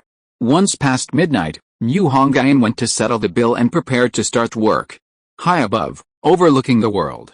When Mu Hongyun was still an ordinary person, he was extremely afraid of heights, saying that climbing mountains was easy but coming down was difficult. However, when Mu Hongyun achieved some success in his cultivation, he no longer feared towering buildings. This shows that people can change constantly because of the power they wield. In his previous life, people often said that knowledge changes destiny, but that's not true. It's power that changes destiny. Knowledge is just one form of power. Mu Hongyun stood atop the high building, his divine sense extending 15 kilometers. Under his divine sense, nothing could hide. The old city district, this was a new development zone. The Boy City government seemed to be rebuilding the old city, so a large number of houses had been demolished. Now, besides workers coming during the day, only a few elderly people lived here at night. Because of the sparse population, it had become an important hiding place for demons. Ugh, ugh, in the quiet night, a sound like a dog's throat vibrating suddenly came from the empty street. Judging from the sound, the dog was definitely not small. In a half-collapsed warehouse, a one-eyed demonic wolf, over 5 meters tall, cautiously peeked out. It had hidden in the old city for the magic stones used in construction. Magic stones were needed not only by humans but also by demons. Besides their daily meat, demons needed magic stones to grow stronger. Other major ways for demons to enhance their power included rare treasures. Of course, another method was through human mages. The star essence within a mage's body provided a far greater boost to a demon's power than magic stones. Mu Hongyun, dressed casually, stood on high ground, looking down at the clumsy little wolf, a smile harder to suppress than an AK-47. Just as Mu Hongyun was about to finish off the little wolf, a figure suddenly leaped out of the shadows, moving like the wind, 2 long legs like giant white jade pythons exposed to the moonlight. Holy crap, high-heeled breaks, Mu Hongyun was surprised, and also a little puzzled. The shadow that person had been hiding in was also within his divine sense range, so why hadn't he sensed it? Heroes are indeed as numerous as fish crossing a river. Fire burst, explode, the figure who leaped out didn't hesitate, quickly connecting with the star orbit, and a blazing fireball 3 times the size of a basketball appeared in her hand. With a twist of her waist, she threw the fireball, a fluid motion that struck the one-eyed demon wolf, causing a violent explosion. This beauty is interesting, she's so skilled with fire magic. The moment the figure darted out of the shadows, Mu Hongyun recognized her. It was the beautiful woman who had stayed at the barbecue restaurant with Mu Hongyun until midnight. Because Mu Hongyun was walking ahead of her, he didn't know when she had left. The one-eyed demon wolf wasn't killed, but the intense aura of the magic had already spread throughout the entire old town. There's definitely more than one demon in the old town, and for demons, a sorcerer is like a magic pill to enhance their demonic power. Fellow readers, please cast your votes. I've delayed writing this book again today, dedicating all my energy to it. Chapter 20 The Splendor of That Golden Light. Squeak squeak squeak. Under Mu Hongyun's divine sense, several rat demons, each 3 meters long and 2 meters tall, with only one eye, suddenly appeared and headed towards him. They were the giant-eyed bloody rats that had been attracted by the magical aura earlier. Isn't this just like the hero saving the beauty in fantasy novels? I never thought this kind of melodramatic thing that happens to protagonists would happen to me. Mu Hongyun's smile had just started when it suddenly froze. Hero saving the beauty? Protagonist? Oh no, fate is targeting me this time. After realizing this, Mu Hongyun's lips twitched instantly. Look below. The initial level 3 fire attack could only injure the one-eyed demon wolf, not defeat it in one move. Especially since this demon wolf was over 5 meters tall, clearly a demon wolf that had reached the advanced stage, making it even more difficult to deal with at this point. The demon wolf was not dead, and a deadly sandstorm was brewing in its blood-red maw. With one open its mouth, yellow sand covered the sky. This was one of the easiest demonic techniques for wolf demons to master, flying sand and stones. A chilling aura suddenly emanated from the alluring woman, then she vanished into shadow. Shadow magic, no wonder I didn't notice her earlier. Looks like magic isn't entirely useless after all, Mu Hongyun thought, pursing his chin. Wait, a combination of fire and shadow magic. Mu Hongyun vaguely guessed a name. However, while shadow escape concealed her form, her scent and aura remained. The one-eyed wolf, with its powerful sense of smell, quickly locked onto a shadowy spot. Yellow Sand's flying blade, a 2-meter-long, yellowish-brown flying blade hurtled towards the dark corner. How could this be? Seeing the flying blade approaching, Tang Yu's eyes widened in shock. How did this one-eyed wolf find her? Just as Tang Yu hesitated between using her shield magic tool or armor magic tool, the flying blade was already upon her. Indecisiveness, I never thought I'd become the excuse for a murderer. Earth Shield Talisman. A beam of light shone from Mu Hongyun's hand as he raised it and sent it towards Tang Yu's location. An impenetrable earthen wall suddenly rose from the ground, blocking Tang Yu's path. A sharp, flying blade of light left a shallow mark on the earthen shield wall. This caused Tang Yu, who was about to activate her shield magic tool, to lower her hand. A mid-level earth mage? Is there such a person hidden in Bo City? Tang Yu quickly thought of several mid-level mages in Bo City. Mu Huan was a mid-level ice mage, Yang Zuo was a mid-level wind mage, and she wasn't very familiar with the other mid-level mages yet. Fire Spirit Talisman. Mu Hongyun pinched a talisman between two fingers and cast a spell. A large, deep red fireball appeared in Mu Hongyun's palm. A yellow-level fire spirit talisman was slightly stronger than a low-level fire spell, but not as strong as the mid-level spell, Fiery Fist. With a flick of his finger, Mu Hongyun launched a fireball of spiritual energy at the wounded one-eyed demon wolf. Crimson flames exploded before the wolf, the terrifying fire of spiritual energy clinging to its body. Within moments, the wolf's aura gradually vanished within the burning flames. Mu Hongyun landed nimbly from the sky, like an agile ape. He glanced at Tang Yu's direction before heading straight for the wolf's corpse. An advanced stage one-eyed demon wolf would likely produce unusual blood, but Mu Hongyun's luck had likely run out. The wolf hadn't. Pain, so much pain. Mu Hongyun recalled the words of his senior brother, Toothpick. Thank you for saving me, but who are you? Although Tang Yu was grateful for the rescue, as a judge, she still needed to clarify things. I'm just a passing key cultivator. Mu Hongyun rolled his eyes at Tang Yu. Tang Yu was speechless for a moment. What kind of identity was this? She couldn't reveal her identity as a judge. With your skills, you think you can entrap someone? It's laughable, Mu Hongyun said sullenly. Can't you speak properly? Tang Yu was incredibly annoyed. Squeak squeak squeak, the sound of rats suddenly rang out, and three giant, blood-smelling rats, even more terrifying than tigers, followed the magical aura. 3 demons. Tang Yu quickly spotted the 3 demons. She was still struggling to deal with 3 demons alone. If Mu Hongyun could hold them off, and she could connect to the star map and use mid-level magic, there was still a chance to turn the tide. Hey, kid, help me hold them off. I need to connect to mid-level magic. Through the moonlight, Tang Yu had also seen Mu Hongyun's face clearly, discovering he was a handsome young man younger than herself. His age was similar to her students.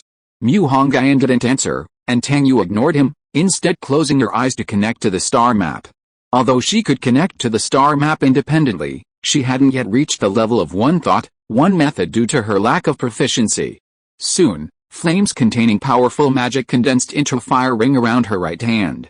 When Tang Yu opened her eyes, she shouted domineeringly, "Get out of the way!" Then she saw Mu Hongyun wield a sword in one hand, a golden light piercing the sky like a shooting star. Immediately afterward, the golden light sliced the 3 giant-eyed rats in half as easily as cutting tofu.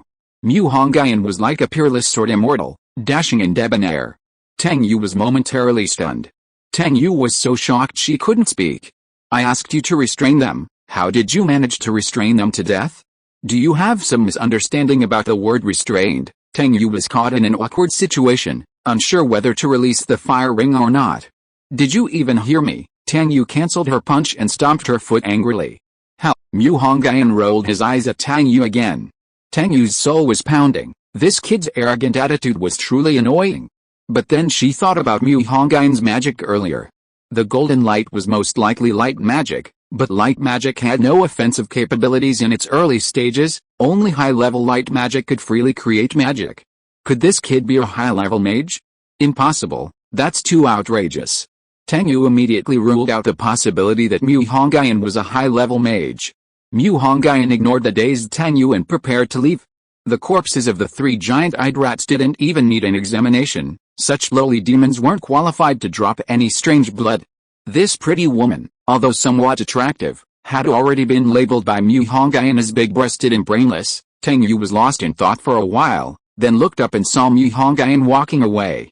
Just as she was about to call out to him, Mu Hongyun suddenly disappeared. Strange man. Investigate him thoroughly. That was the label Tang Yu had given Mu Hongyun. Now that you're on this judge's little notebook, you think you can run away? The danger in the old city was somewhat beyond Tang Yu's expectations. Not long after Mu Hongyun left, Tang Yu also hurriedly left. She needed to report the level of danger here to the court so that they could send sorcerers to exterminate the demons. Chapter 21. A loud bang in the sky, and Meng Lan makes a dazzling appearance. He'd worked all night, only to find nothing, a truly miserable experience.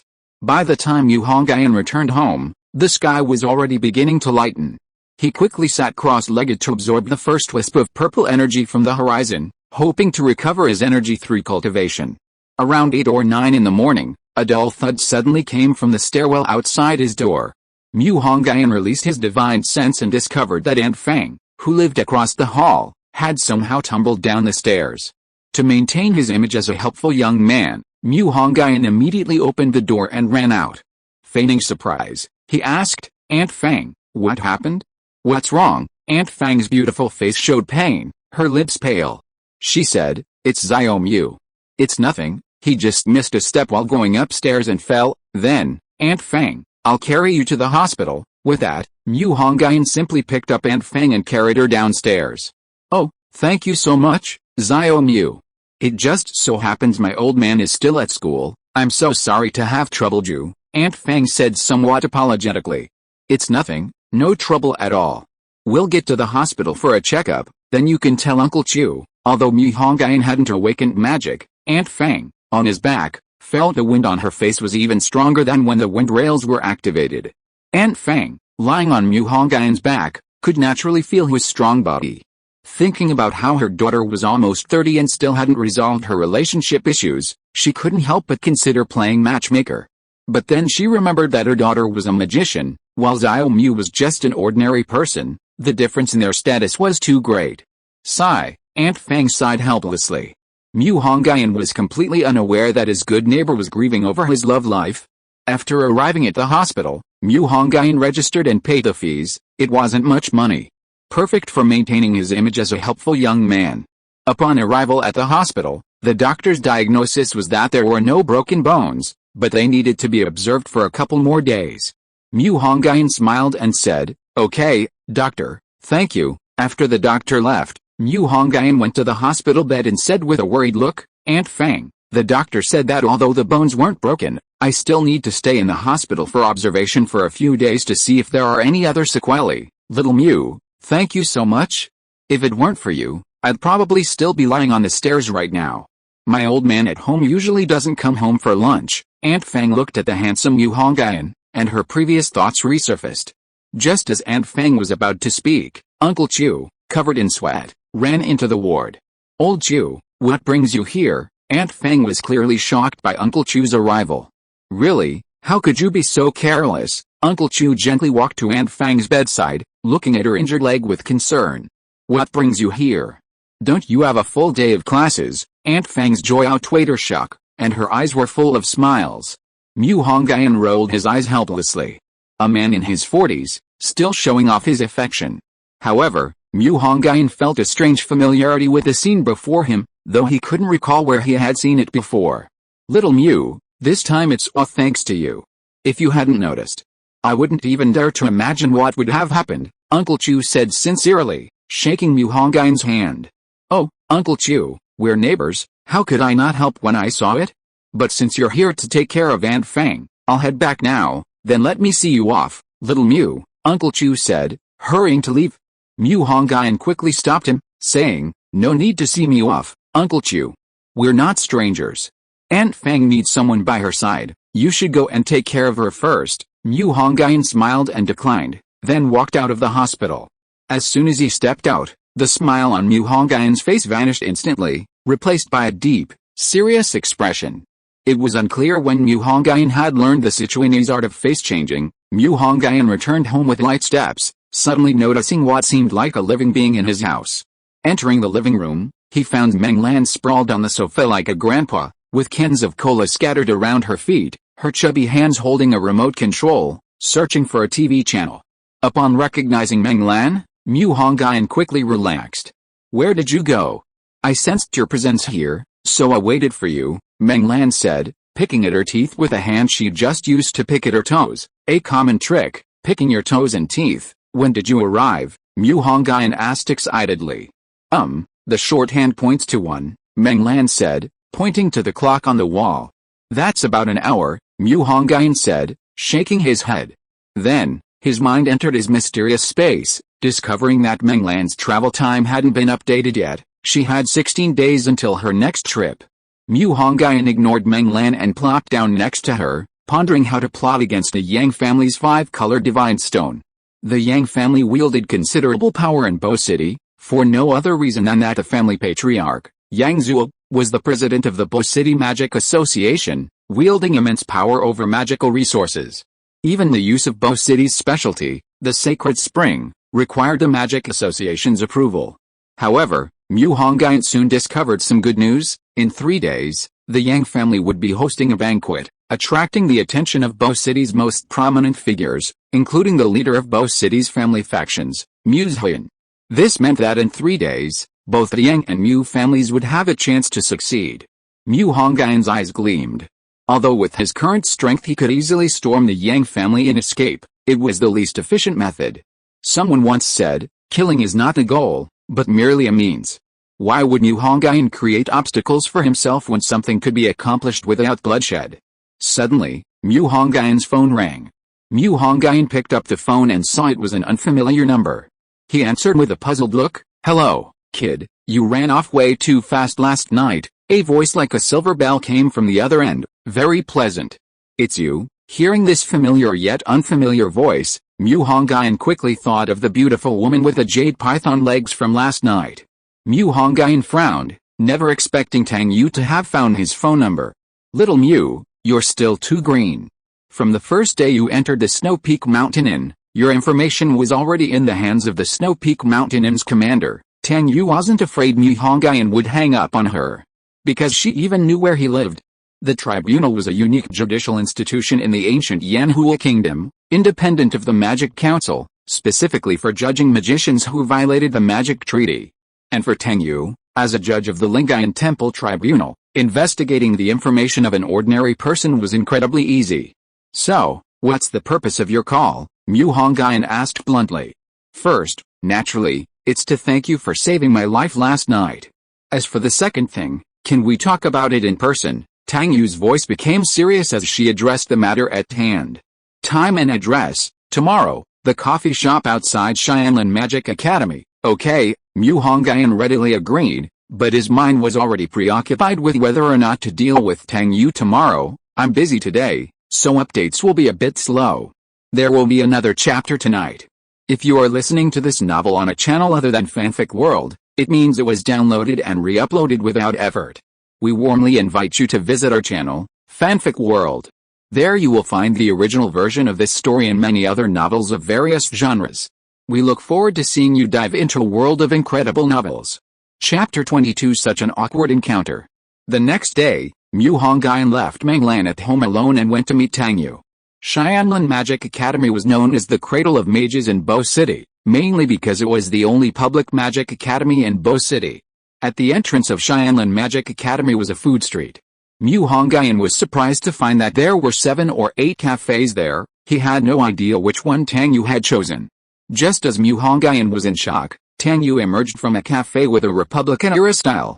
Today, Tang Yu was wearing a very seductive office lady outfit, her blouse revealing a glimpse of white skin, and her pencil skirt reaching her knees, vaguely revealing the allure of her voluptuous figure from the previous night. "Do I look good?" A captivating smile appeared on Tang Yu's lips. Unexpectedly, Hongyun shook his head blankly and said, "Not even a fraction as alluring as the day before yesterday." The day before yesterday, Tang Yu had dressed in a sporty and casual style, quite different from today's. "Come in, let's get down to business." Tang Yu swayed her hips as she entered the coffee shop. From the moment she stepped in, countless eyes were fixed on her. Hongyun followed Tang Yu upstairs to the second floor. The first floor was a coffee shop, and the second floor was a tea room. The owner knew how to do business. Entering a private room, Tang Yu said, "Please sit down." The two sat facing each other. Hongyun took a sip of tea and said, "Judge Tang, what brings you here?" "You?" Tang Yu was shocked to hear Hongyun reveal her identity so readily, and her wariness of him increased even more. Realizing her voice was a bit too loud, Tang Yu quickly lowered it and asked, still in shock, "How did you know? And how did you know my identity?" Hongyun wore a strange smile, his eyes like a fox's. "How about we settle this once and for all? Neither of us is allowed to reveal the other's identity." Tang Yu was speechless and immediately tried to negotiate. You keep your word. A gentleman's word is as good as his bond. Who believes that these days? Swear on your whole family. Don't go too far. The matter was eventually dropped, and Tang Yu's expression turned serious as she prepared to discuss serious matters with Mu Hongyun. What is your purpose in coming to Bo City? Tang Yu asked earnestly. When he was kicked out of the Mu family, Mu Hongyun was just an ordinary person with no strength to even kill a chicken. But after disappearing for over a month, when he reappeared in Bo City, he could not only drag a 1,000-pound demonic wolf with one hand, but also seemed to have mastered magic. The question is, how could he cast magic in just 1 month? If he had such magical talent, why couldn't he awaken magic? The most likely explanation is that Mu Hongyun joined the Black Church and successfully awakened magic using their evil arts and secret medicines. May I examine your mind? Tang Yu's tone already carried a hint of domineering. What do you think? If someone came out and said they wanted to examine your mind, would you agree? Mu Hongyun raised an eyebrow. Then how can you prove you're not from the Black Vatican? Tang Yu said, her beautiful eyes widening. Her tone was as if she were about to arrest him. Why should I prove anything? There are plenty of people I don't like. Who do you think you are? Mu Hongyun sneered. Threatening me? You've got the wrong person. You. Tang Yu hadn't expected Mu Hongyun's tone to be so forceful. Her eyes blazed with anger, her imposing aura surging. All right, if there's nothing else, I'm leaving, Mu Hongyun said indifferently as he stood up. You'd better really not be from the Black Vatican. Tang Yu gave Mu Hongyun a deep look. Welcome, Mu Hongyun replied, then walked out of the tea house. The Inquisition? The Black Vatican? Who dares to say who's who? Who's the white one? After leaving the tea house, Mu Hongyun planned to go home and use the last bit of his warrior's blood to draw the Heavenly Thunder Talisman. On their way back, Mu Hongyun suddenly stopped, his face filled with shock. He muttered, damn, what a coincidence. At the familiar corner, Mo Fan, pushing Xinxia, Mu Ningsu, who was with teacher Chu Zhuan, and Mu Hongyun unexpectedly met. Mu Ningsu's pupils widened slightly in shock upon seeing Mo Fan, but she was even more shocked upon seeing Mu Hongyun. As the Mu family's top genius, Mu Ningsu had definitely lived within the Mu family compound. Although she wasn't very familiar with Mu Hongyun, she had seen him a few times, especially since she had heard from her father that Mu Hongyun had been sent to their home, but hadn't been seen for over a month. You've already arrived in Bo City. At this moment, Mu Hongyun, having undergone the baptism of spiritual energy, was taller and more handsome than before. If it weren't for the resemblance between his features and the original owners, Mu Ningsu wouldn't have recognized him. Do I know you? Mu Hongyun feigned ignorance and replied.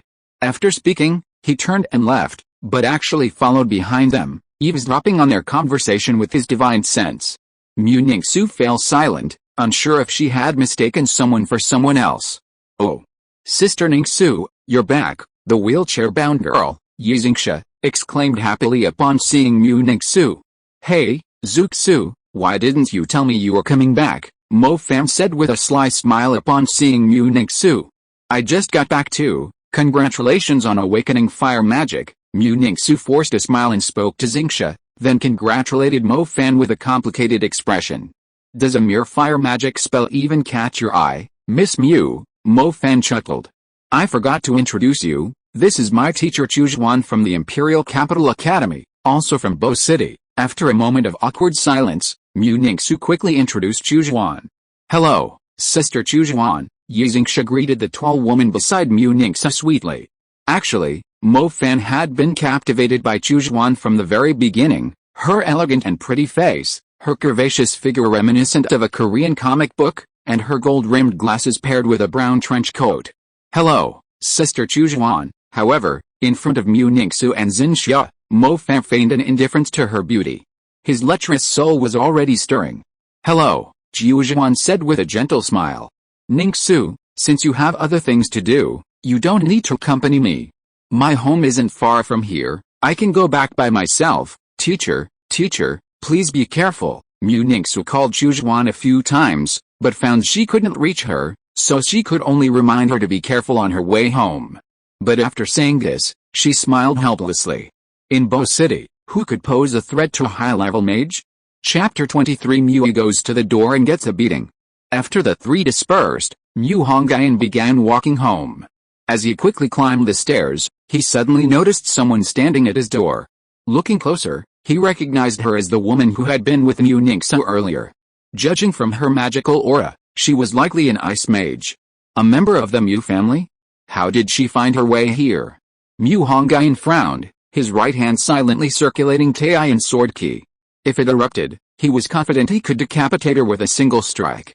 The Mu family members all deserved to die. Mu Hongyun moved slowly, and the atmosphere in the hallway suddenly solidified.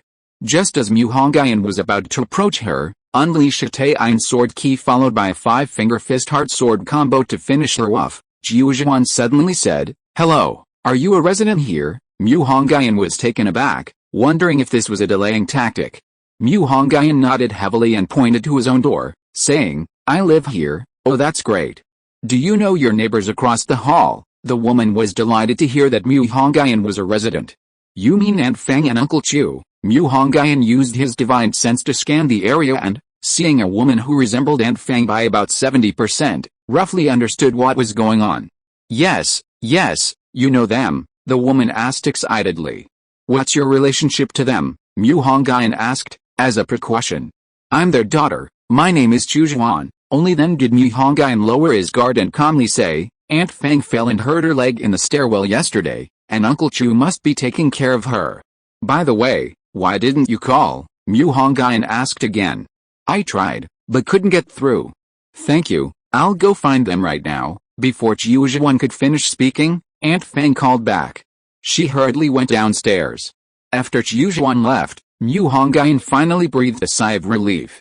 The woman from the capital was connected to Mu Ningsu, and more importantly, she was a high-level mage. Moreover, she lived right across from him. How could Mu Hongyun believe that Zhan had no connection to the Mu family of the capital? At the Mu family manor, Mu Ningsu returned home with a heavy expression. Mu Hongyun's matter still troubled her. She didn't understand why the main branch had sent her down to Bachan. Was it to warn her, the number one genius? To make her understand that the family was her only support, that the family could make her rise to prominence, or it could throw her out? "Ningsu, why do you still look so worried when you come back?" Mu Zhan, a doting father, was naturally very happy to see his daughter return. "It's nothing, father. I'm just wondering, what exactly does the main branch mean by sending that Mu Hongyun down here?" Mu Ningsu voiced her question. "Ningsu, you don't need to worry about these things. Just focus on your cultivation. If you can become a high-level mage, our family will truly be the dominant force in Bo City. Besides, we are powerless and have no say. Whatever decision the main branch makes, we can only accept it. Moreover, that Mu Hongyun is just a useless person who hasn't awakened magic. What kind of trouble can he cause in our family? Besides, he hasn't even dared to show his face yet. He probably knows his situation and doesn't dare to come back, or he might have died out there." Mu Zhan shut his mouth, having inadvertently said too much. Mu Ningsu thought for a long time before deciding to tell him what had happened that day. "Father, when I accompanied teacher Qiuxun home today, I saw someone who looked a lot like Mu Hongyun, but I'm not sure if it was him," Mu Ningsu said quietly. Upon hearing this, Mu Hongyun's expression changed instantly. "You met someone who looked a lot like Mu Hongyun today? Have you ever seen Mu Hongyun?" Mu Zhan asked two questions in quick succession. "I saw him a few times when I was at Mu Pang Mountain, but we weren't close. Besides, the person I met today only had similar features, everything else was different," Mu Ningsu said. "Okay, I understand. Let's eat first. I'll handle this myself," Mu Zhan said. Mu Zhan's influence in Bo City was not to be underestimated. He had only mentioned it briefly at noon, and by the afternoon he had found Mu Hongyun's place. Knock knock knock. Mu Hongyun, who was cultivating, suddenly opened his eyes, a strange smile on his face. He didn't even need to open the door, he knew who was outside. It was Mu, the Grand Steward of the Mu Clan of Bo City, the blue-robed deacon of the Black Church, and the Grand Deacon of Hongyun. Mu Hongyun opened the door and saw Mu outside. He was tall and imposing, with a square face and an arrogant gaze. "Mu Hongyun, is it?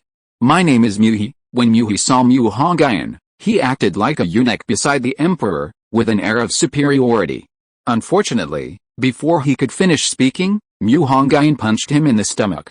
Mu, struck by the sudden blow, his head bulged out, and he slowly knelt on the ground in disbelief. Hongyun sneered, "You talk too much nonsense." With that, he dragged Mu into the room like a dead dog. Meng Lan, lying on the sofa, glanced at him casually before turning her attention back to the television. Hongyun kicked Mu against the wall, beating someone like hanging a painting. That must be it. Hongyun only used 10% of his strength. He was afraid that if he used more, he would turn Mu into a bloodbath.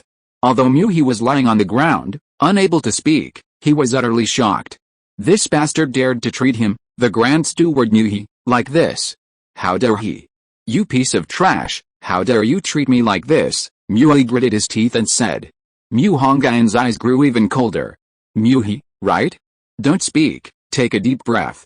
Dizziness is normal. Hongyun found a rag and stuffed it into his mouth, then placed a hand on his body, suddenly channeling sword energy into his body, giving Master Mu a thorough bone-scraping treatment. The sword energy traversed Mu's body like a wave of sharp blades moving through it. Mu initially didn't understand why a rag was stuffed in his mouth, but now he realized it was to prevent him from screaming. Mu lay on the ground, his whole body trembling with excitement from the bone-scraping treatment. Look, his face was pale with joy, and he even rolled his eyes. How impolite. This method didn't take long. 10 minutes later, the sword energy stopped and returned to Mu's body. At this moment, Mu's eyes no longer held the previous haughty expression, but were filled with deep fear of Hongyun. "I like this look. You should always remember today's joy." Hongyun chuckled, patting Mu's face, then pulled a rag out of Mu's mouth. "Now, we can talk." Hongyun smiled, but Mu, who had been tormented by him before, knew that this guy was an absolute devil. Mu was 100% certain that he was Hongyun, but not the good-for-nothing the main branch claimed. Instead, he was a ruthless and unscrupulous executioner. Chapter 24 of Heaven had feelings, it too would grow old. The demonic path in the mortal realm is the righteous one. After a period of intense repair, Mu was completely terrified of Hongyun.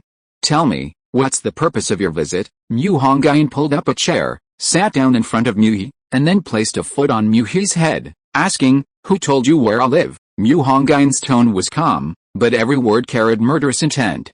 "My elder brother sent me to investigate your residence, and that's what I found out." Blood trickled from Mu's mouth. He spoke weakly, like a defeated dog clinging to life. "I know," Mu Ningsu told him, "didn't she?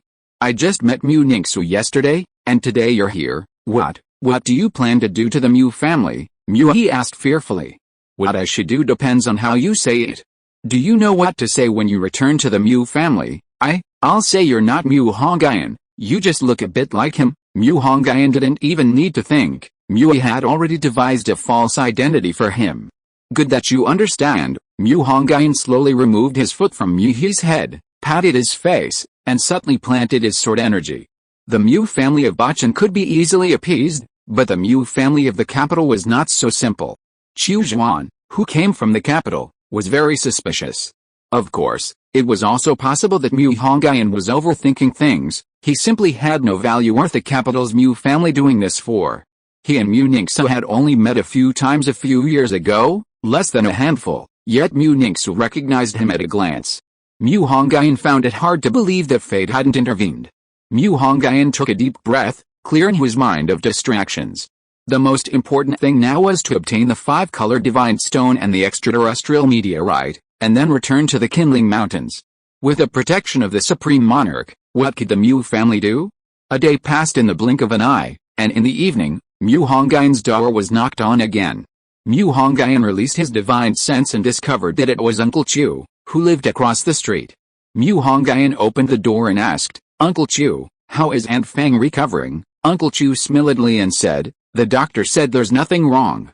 She went home this afternoon, and her daughter came home too. Your Aunt Fang asked me to come and invite you to dinner to express her gratitude." "Oh, Uncle Chu, didn't I say we are neighbors? I'll definitely help if I see something. Come on, it's just a meal." Hongyun couldn't resist Uncle Chu's persuasion and was pulled to his house. Uncle Chu and Aunt Fang's house was very cozy. Although there were many things, they were neatly arranged, showing no signs of chaos. Unlike Hongyun's house, which was very simple. When Hongyun came in, the food was almost ready, and Zhan, the woman of the other two, was also there. Only then did Mu Hongyun realize that Chu Zhuan was also a contestant with a figure of around 80 points, comparable to Tang Yu's. Although she wore light makeup, she still had a touch of charming allure. Chu Zhuan was dressed in casual home clothes, a loose t-shirt that, though loose, couldn't conceal her ample bosom, and beige pajama bottoms that revealed her bare ankles, as white as crystal. On her feet were cute bear-themed slippers, her toes peeking out, full in lustres like pearls. "Little Mu, come over here. Let me introduce you. This is my daughter with Lao Chu, Jiu Zhuan, Zio Zhuan. This is our neighbor across the street. Mu Xianjiu, a very kind and helpful young man." "Hello, Sister Chu Zhuan." Mu Hongyun, who publicly identified himself as Mu Xianjiu, spoke with a slightly more reserved tone. "Hello, Jiu Zhuan," sensing this perfectly, realized that she had actually sensed Mu Hongyun's hidden murderous intent earlier that day. She didn't know the source of his killing intent, but she was certain that this Mu Xianjiu was definitely not the kind and helpful young man her mother had described. Dear friends, Panda will be available tomorrow. Please subscribe. Thank you all, and I wish you all promotions and prosperity.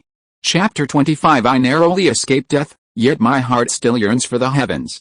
Come, Zio Mu, sit down. Sit next to Zuangxun. Mu Hongyun smiled shyly and sat down. Uncle Chu went inside to do something, and came out with 2 bottles of good wine. "Come, Zio Mu, it's rare to be so happy, have a drink," Uncle Chu said with a smile. "No, Uncle Chu, I can't hold my liquor, I can't drink much," Mu Hongyun declined. "Oh, Zio Mu, it's a rare occasion today. A little bit won't be a problem," Uncle Chu kept urging him to drink, and even Aunt Fang chimed in, "A little bit, please." "Well, okay," Mu Hongyun nodded with a shy smile. Chu Zhuan sat to the side, secretly terrified of Mu Hongyun. This young man, much younger than her, was truly terrifying. If she hadn't felt that terrifying murderous aura at noon, she might have really thought that tonight was his true face. Aunt Fang said, "Zuangxun, from now on, treat Zio Mu like your own brother and help him out more." Jiu Zhuan was taken aback, then quickly replied, "Okay, sure, soon." Mu Hongyun pretended to be drunk, rubbing his head repeatedly and saying, "Uncle Chu, I can't take it anymore, I feel a little drunk." "Ha, young man, you're already drunk after just 2 cups of wine? You still need to practice." Uncle Chu was somewhat smug, as if being able to outdrink Mu Hongyun was a great honor.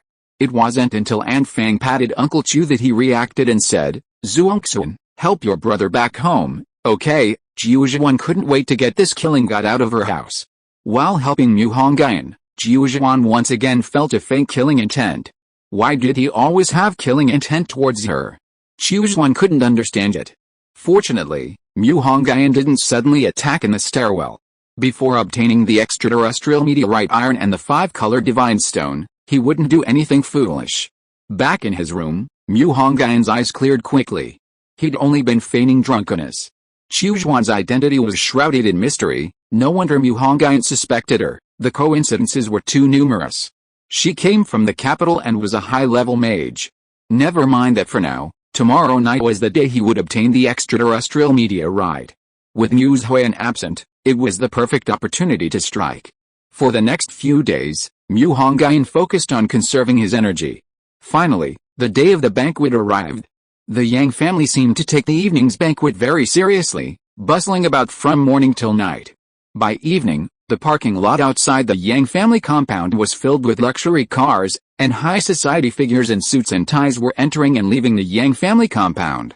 It was truly a scene of fame and fortune in conversation. No commoners among the guests. Mu Zhuan, the local tyrant of Bo City, was naturally a heavyweight guest. Bringing Bo City's #1 genius, Mu Ningsu, to the banquet was a great honor for the Yang family. Yang Zhuo rushed out to personally greet them. Little did Mu Zhuan know, his treasure trove was about to be plundered. Using his invisibility powers, Mu Hongyun swaggered into the Mu family manor. Outside Mu Zhuan's villa, the head steward, Mu He, stood with his head bowed, seemingly waiting for someone. "Lead the way," Mu Hongyun said in a low voice as he approached Mu He. "Yes," Mu He replied hastily, looking up at the familiar yet terrifying voice, only to find himself completely alone. He wondered if he'd misheard. "I said lead the way," Mu Hongyun repeated. Mu He was now certain he hadn't misheard, but seeing no one around, A sense of dread crept in. He'd never heard of such extraordinary power before. It didn't seem like magic. It did resemble the demonic arts of monsters. Could it be that Mu Hongyun was dead? Was the man beside him a necromancer, Mu Hongyun? Mui's imagination ran wild as he led the way.